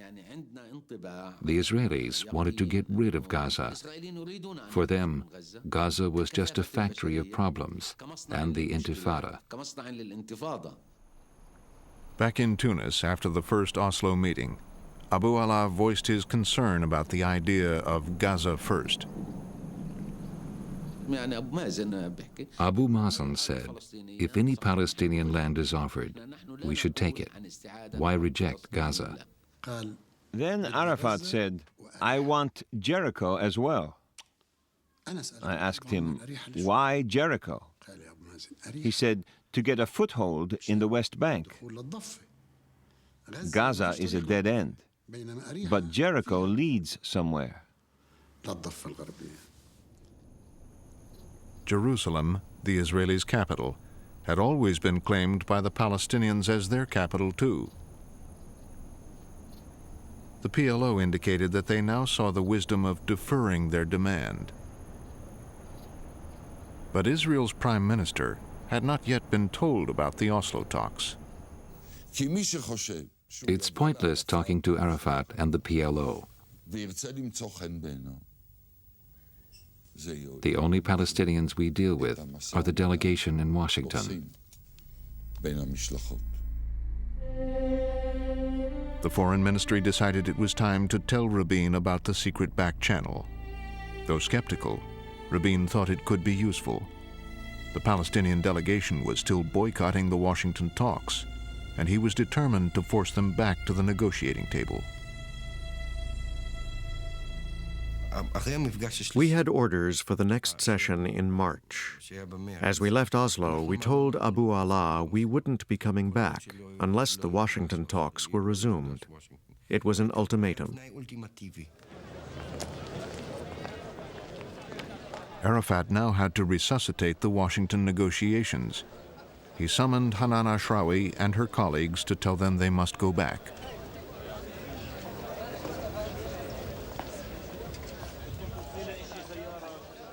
He said, we cannot afford to pay the price of walking out.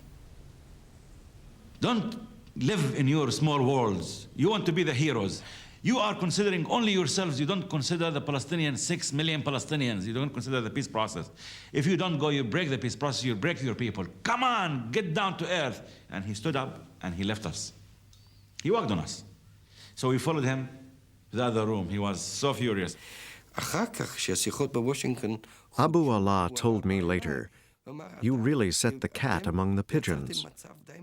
Arafat and I had to talk the whole Washington team round. He said they were all against going back. We couldn't tell them why they had to. We gave them lots of reasons, all completely fictitious. We came back by clear-cut orders from Yasser Arafat. Go. Soon afterwards, Israel's Oslo team brought home a draft which the two sides called a Declaration of Principles. They came back very excited and said, "We have a draft."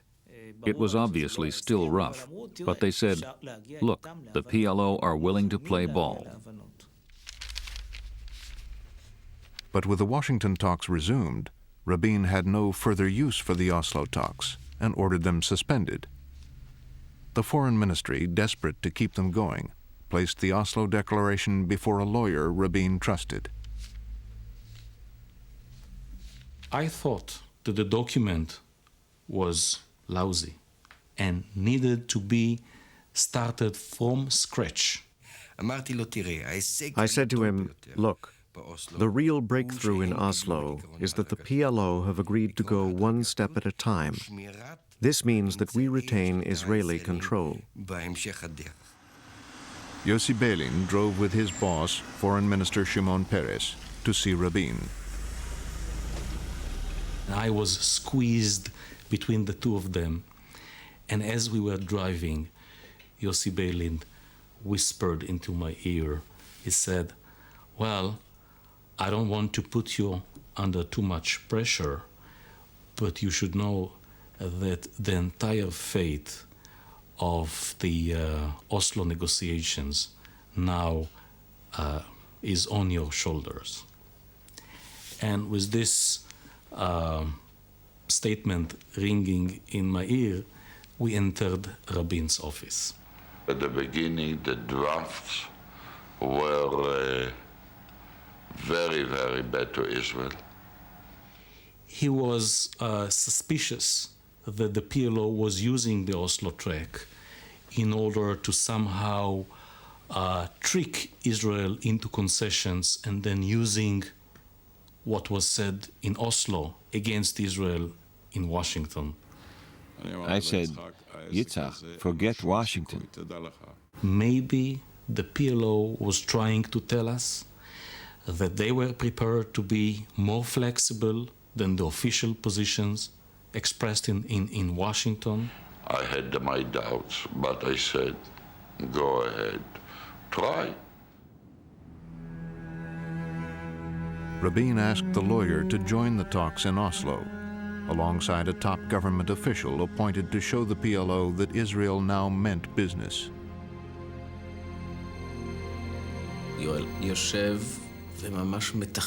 Joel arrives and starts to cross-examine Abu Allah. I asked them, there are the settlements. I mean, in the agreement, you wrote that you will have jurisdiction all over the West Bank. This is what is written here.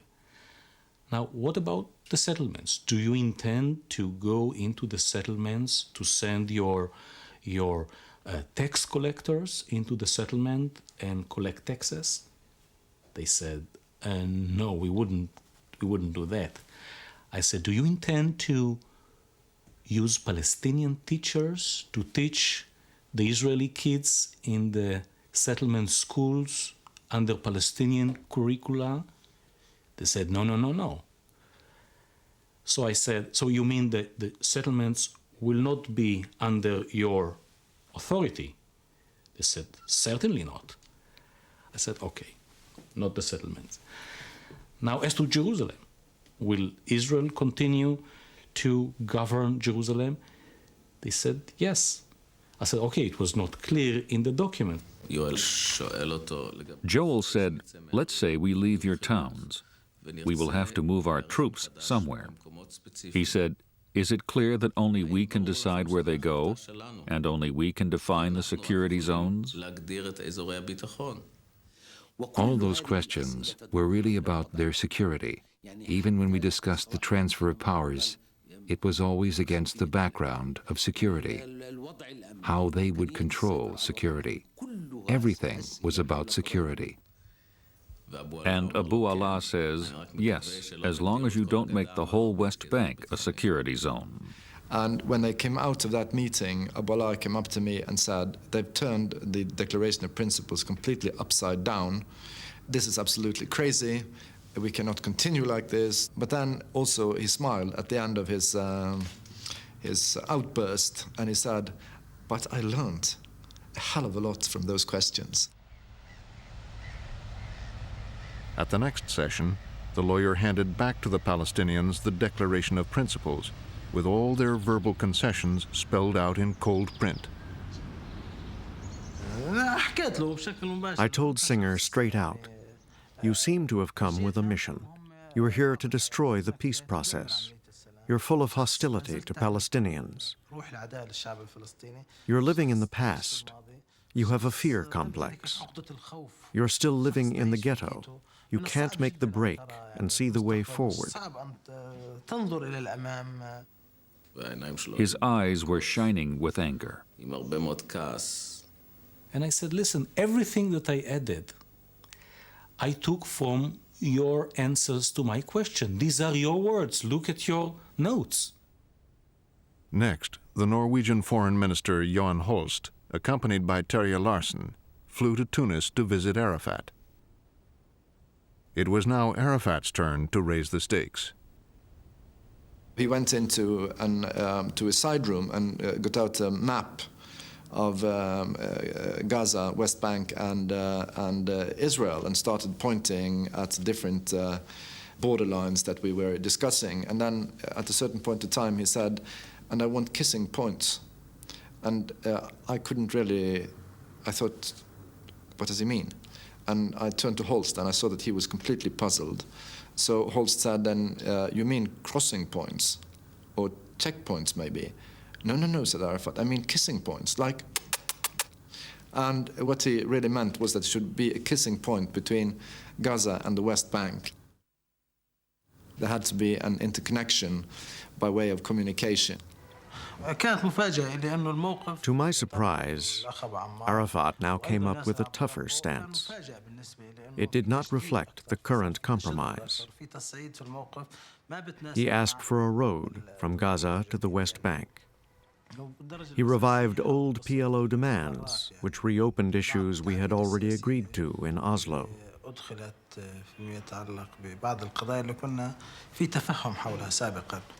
The Palestinian-controlled road between Gaza and the West Bank that Arafat was asking for would cut Israel in two. And now Arafat wanted not just Jericho, but the surrounding district as well. He also insisted that Jerusalem be put back on the agenda. Arafat always thought that if he was getting something, he might as well ask for more. I told Arafat at the end of the meeting, all right, I shall do as you ask, but I know these people. They won't accept it. If we proceed with this line, the Israelis will end the talks. But Arafat insisted on his stand. He said, these are my instructions. They can take it or leave it.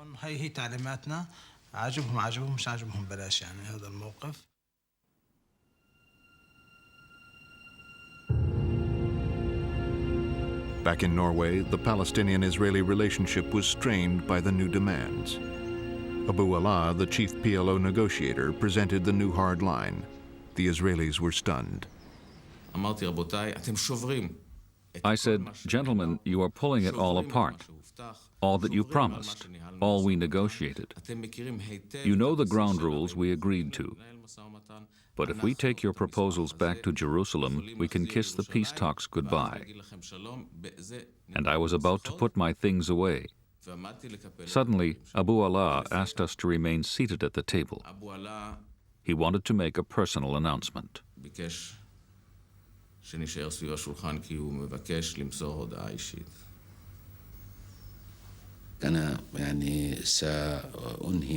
I informed them that I would be resigning.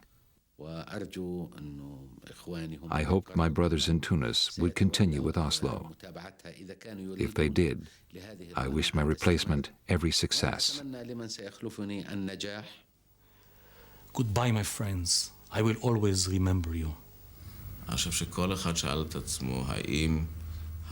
We all wondered whether this experienced negotiator was pulling some kind of trick, or whether he meant it.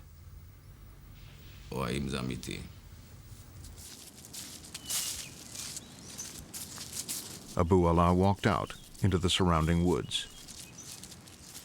He'd hurt his foot, so I got a stick for him with a silver handle. So he was walking around with an air of superiority towards the Israelis, refusing to talk to them. And then he came over to me and said, "It's all over." This was the moment of crisis, when you either pull the plug or do something drastic. We decided to try something drastic. The Israelis had prepared an alternative idea for just such a moment. I said, listen, the fact that we are talking with the PLO will eventually leak out. I think that we should have another agreement in which the PLO undertakes to do a number of things, and in return, Israel recognizes the PLO as the representative of the Palestinian people. Singer's point was that if you negotiate with the PLO, you're virtually recognizing them. Recognition was the key.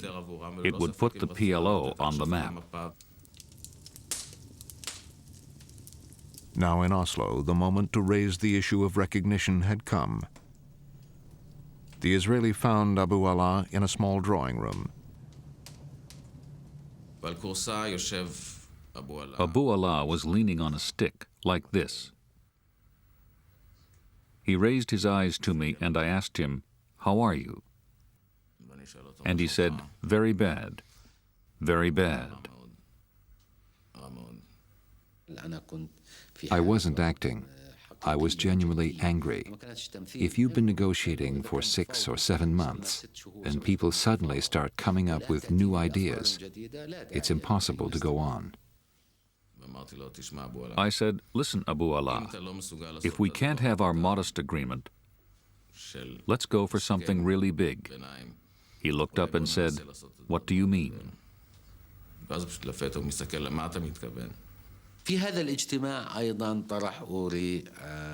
Uri raised the idea of mutual recognition between the PLO and the Israeli government. He dictated some conditions. The main points were that the PLO would recognize Israel's right to exist, renounce terrorism and violence, and change the PLO charter to reflect the new reality. I said, "Listen, if you persuade Mr. Arafat to accept all these conditions, I promise I'll try to persuade our Prime Minister and our Foreign Minister to recognize the PLO."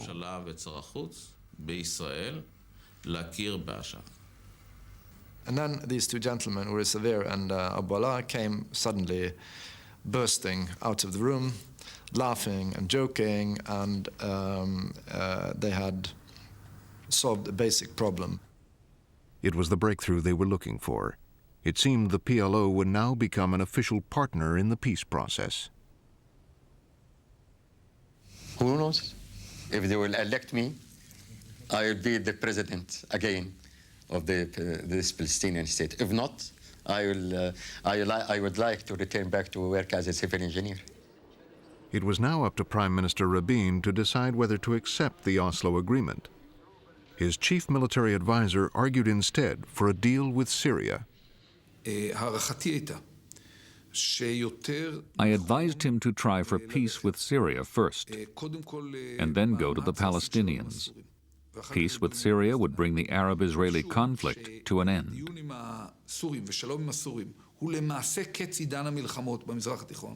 If Syria could be persuaded to sign a peace treaty, its client state, Lebanon, would follow, and the Palestinians and Jordan would have little choice but to fall in line. It was in the interest of both us and the Syrians, and it would reduce the Palestinians' scope for haggling. An agreement with Syria will make a positive strategic difference to Israel. An agreement with the Palestinians would just be public relations.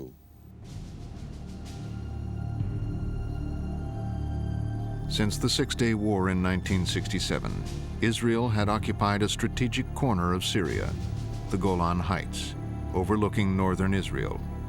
Successive Israeli leaders had refused to withdraw without peace.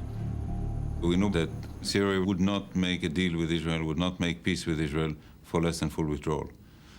And of course, for any Israeli prime minister, for Rabin in particular, to make the decision to go for full withdrawal was agonizing, was wrenching.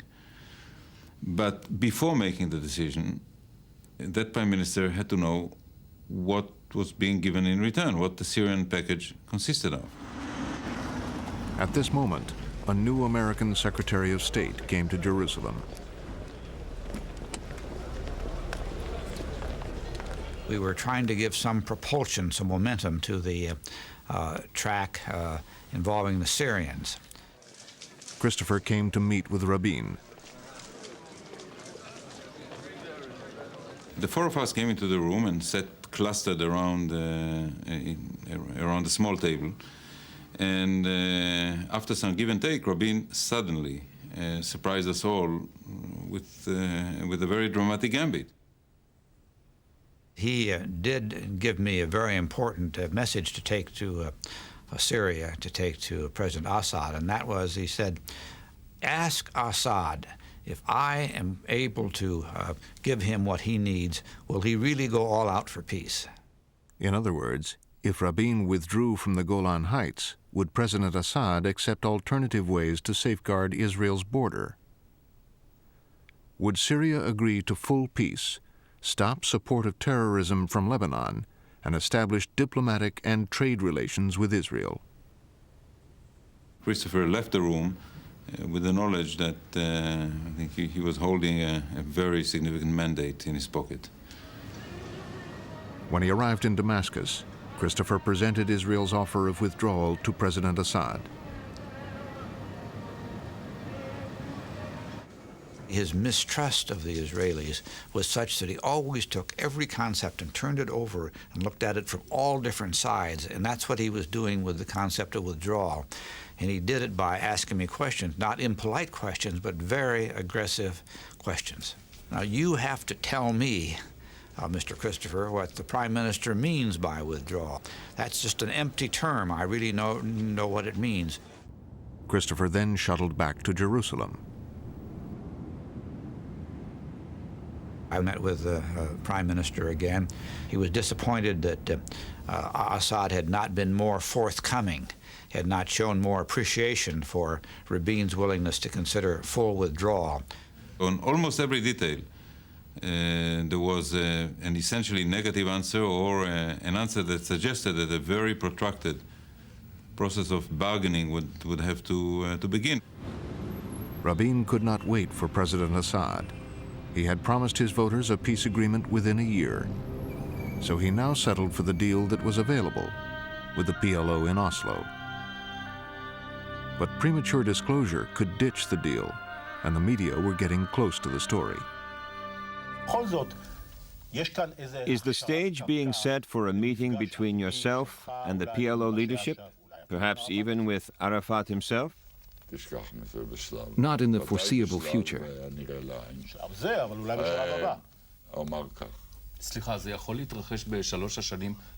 Before the next election, at least?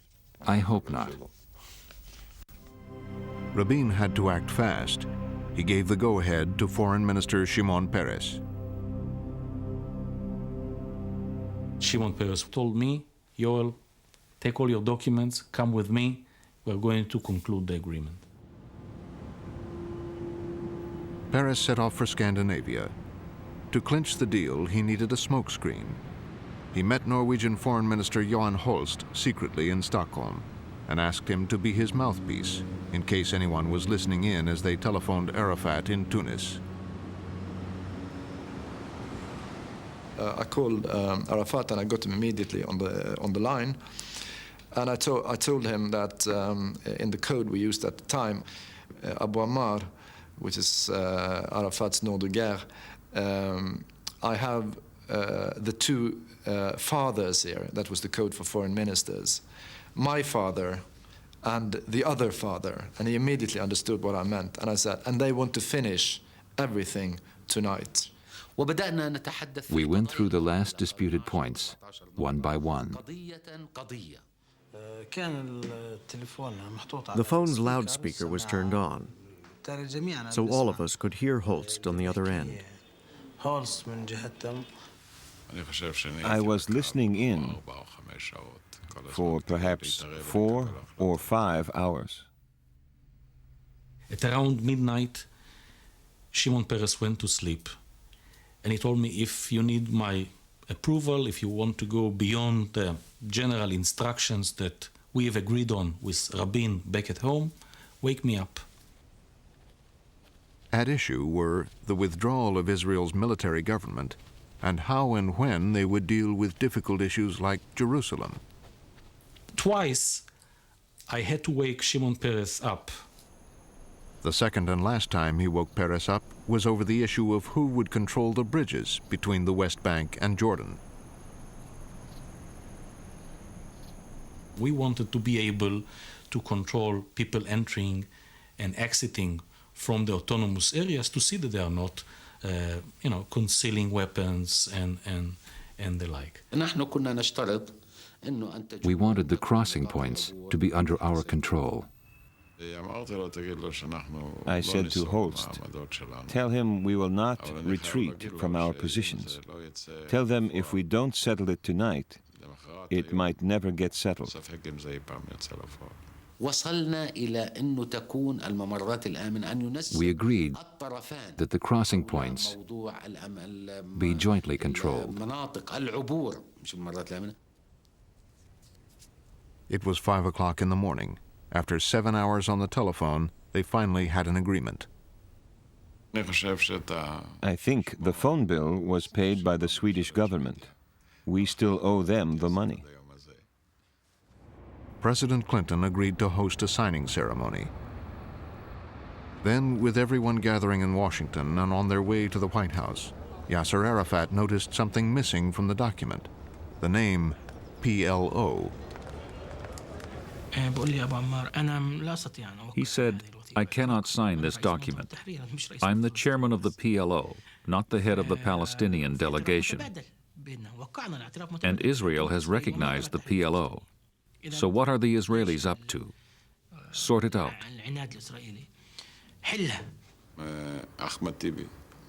Ahmed Tibi rang me. He said, there's a small matter to be sorted out. If it isn't sorted out, the ceremony is off, and the chairman is going home.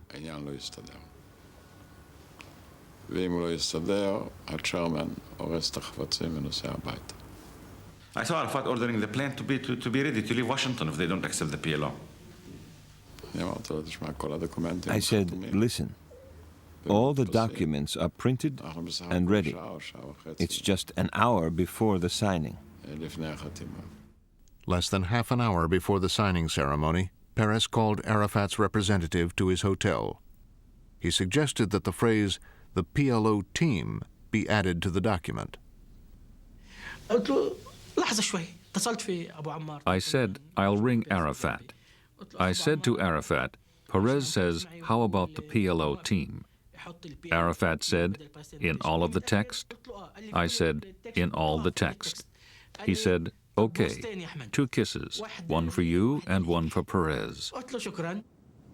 Ladies and gentlemen, Mr. Arafat, Chairman of the Executive Council of the Palestine Liberation Organization, His Excellency Yitzhak Rabin, Prime Minister of Israel, the President of the United States. The moment I saw Arafat walking out from the White House with Rabin next to him and Clinton and so on, imagine this White House that said bye-bye to the PLO, that branded Arafat as a terrorist, Rabin, the chief of staff who occupied the West Bank and Jerusalem, and it was electrifying.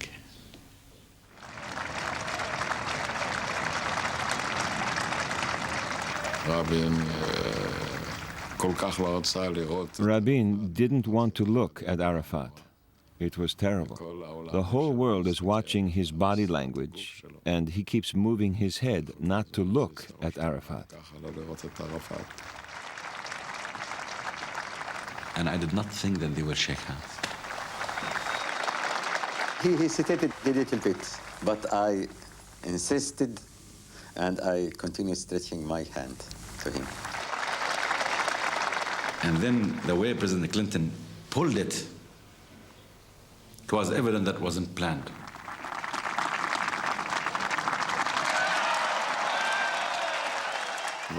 Arafat just wouldn't let go of his hand.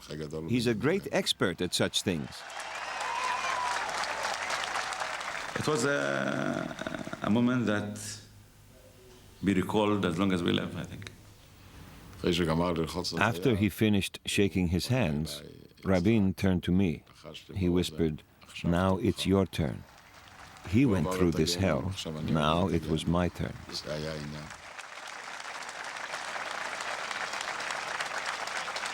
But the agreement did not bring peace. In the occupied territories, a large number of Palestinians vowed to continue the fight. In Israel, too, the opposition was fierce. We think that this endangers Israel, and what I would do as Prime Minister is to do anything responsible within the rule of law to stop and nullify the dangers that emanate from this agreement with the PLO to Israel's security.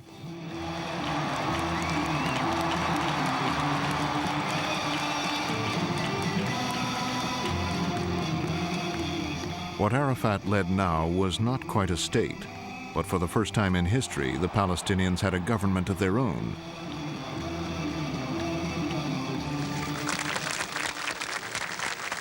Among the Arab countries, now Jordan would join Egypt in making a deal with the Israelis. King Hussein was at last able to sign the peace treaty he had wanted. What we have accomplished and what we are committed to is the end of the state of war between Jordan and Israel.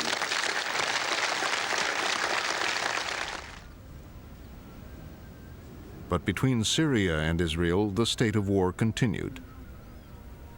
In an effort to broaden the Middle East peace, President Clinton came to Damascus. President Clinton told President Assad that, well, Rabin presented to you full withdrawal to the line of 4 June, and we expect from you two now to move the next step. Clinton pressed Assad to send his top military commander to meet his Israeli counterpart and work out the practicalities of ending their state of war. It was a big decision for Syria to send our chief of staff for the first time in history to meet the Israeli chief of staff. It's a very heavy and big decision. Assad held back. First, he wanted his ambassador to Washington to meet the Israeli chief of staff. We wore wigs so that we wouldn't be recognized on the El Al flight. We arrived at the meeting place in Washington. Only then could we breathe freely. Take off our wigs. I took a last look at myself in the mirror. Whenever I wear a wig, I look like my mother.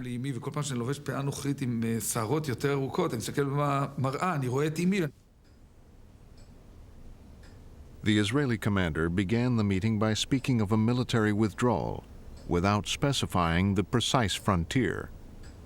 I insisted that withdrawal has to be to the line of 4 June 1967.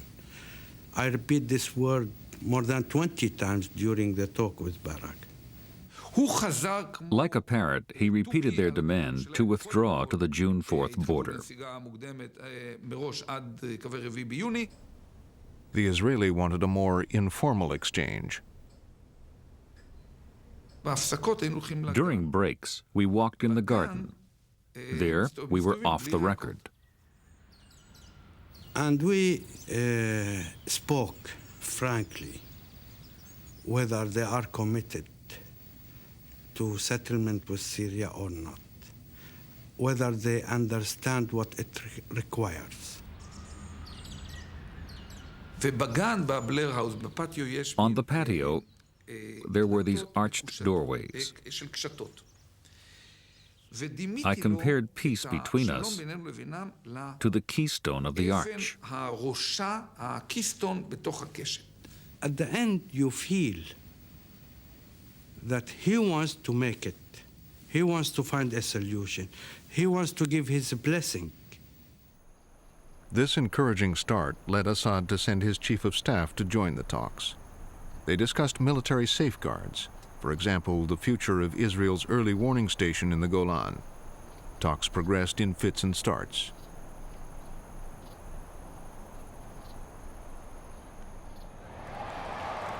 On the night Syria and Israel agreed to begin a new round of talks, the Israeli peacemakers held a rally in Tel Aviv.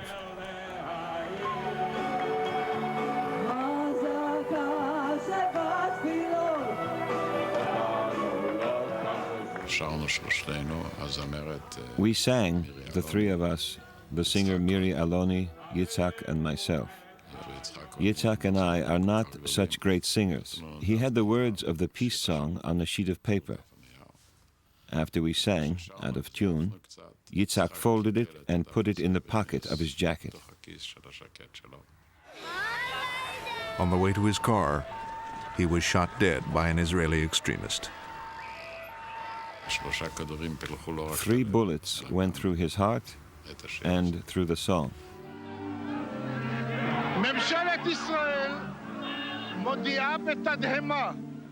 The government of Israel, with shock and sorrow, announces the death of Prime Minister Yitzhak Rabin, who was murdered by an assassin tonight in Tel Aviv.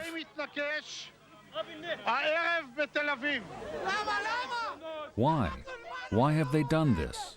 I am very sad and very shocked for this awful and terrible crime against one of the brave leaders of Israel and the peacemakers.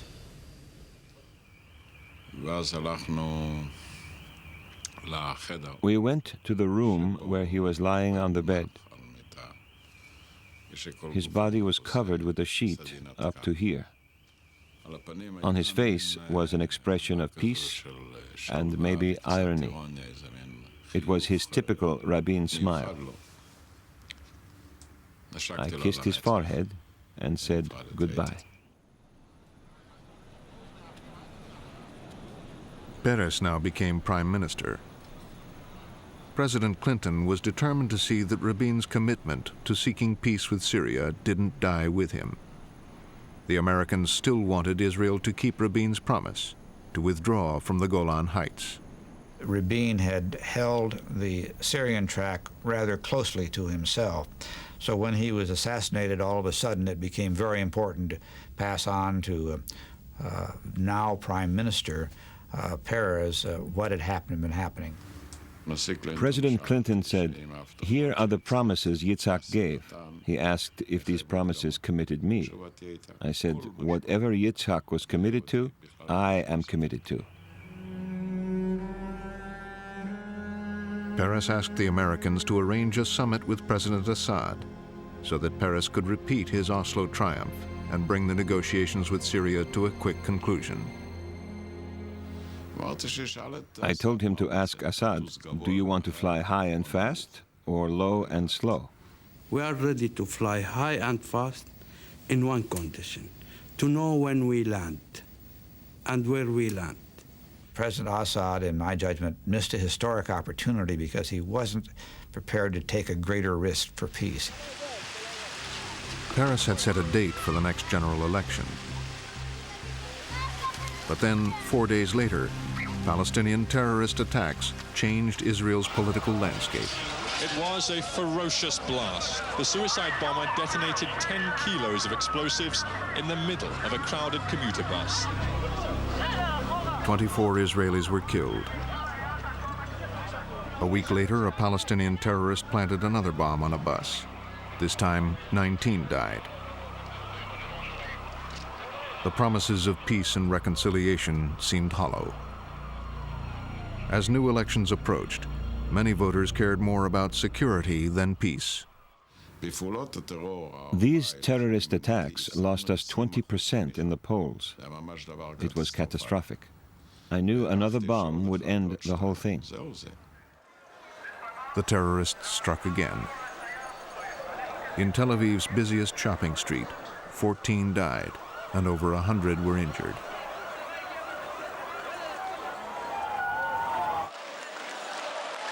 Together, the Israeli electorate and Palestinian extremists had brought forth a new, more mistrustful Israeli leader.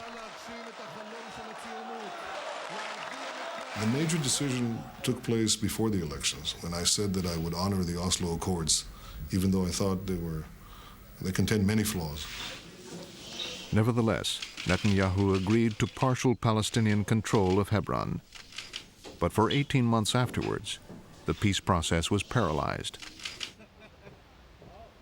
In October 1998, under considerable American pressure, Israelis and Palestinians met in a hotel outside Washington. On the table was a proposal for an Israeli withdrawal from additional territory on the West Bank, in return for new security guarantees and the annulment of all clauses in the Palestinian Charter calling for the destruction of Israel. One peacemaker was General Ariel Sharon, whose fierce reputation as a warrior helped provide credibility to the process. 9 days of diplomatic urging, cajoling, intervening, and arm-twisting by President Clinton finally produced results. This agreement is good for Israel's security. The commitments made by the Palestinians were very strong, as strong as any we have ever seen. We are more secure today because for the first time since the signing of the Oslo Accords, we will see concrete and verifiable commitments carried out.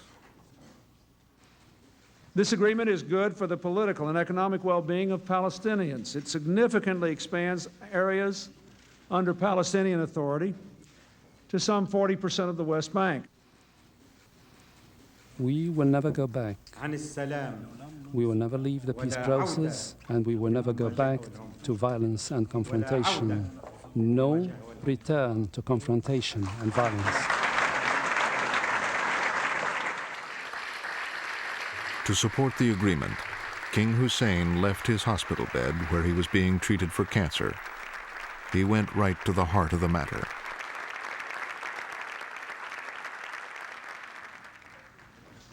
We quarrel, we agree, we are friendly, we are not friendly, but we have no right to dictate through irresponsible action or narrow-mindedness the future of our children and their children's children. There has been enough destruction, enough death, enough waste. And it's time that together we occupy a place beyond ourselves, our peoples, that is worthy of them under the sun. the descendants of the children of Abraham. After 50 years of war and suffering, a halting, tentative partition of Palestine was underway.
This program is a production of WGBH, which is solely responsible for its content.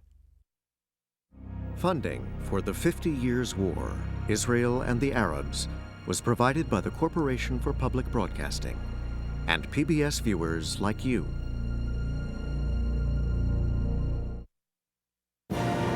This is History's Best on PBS.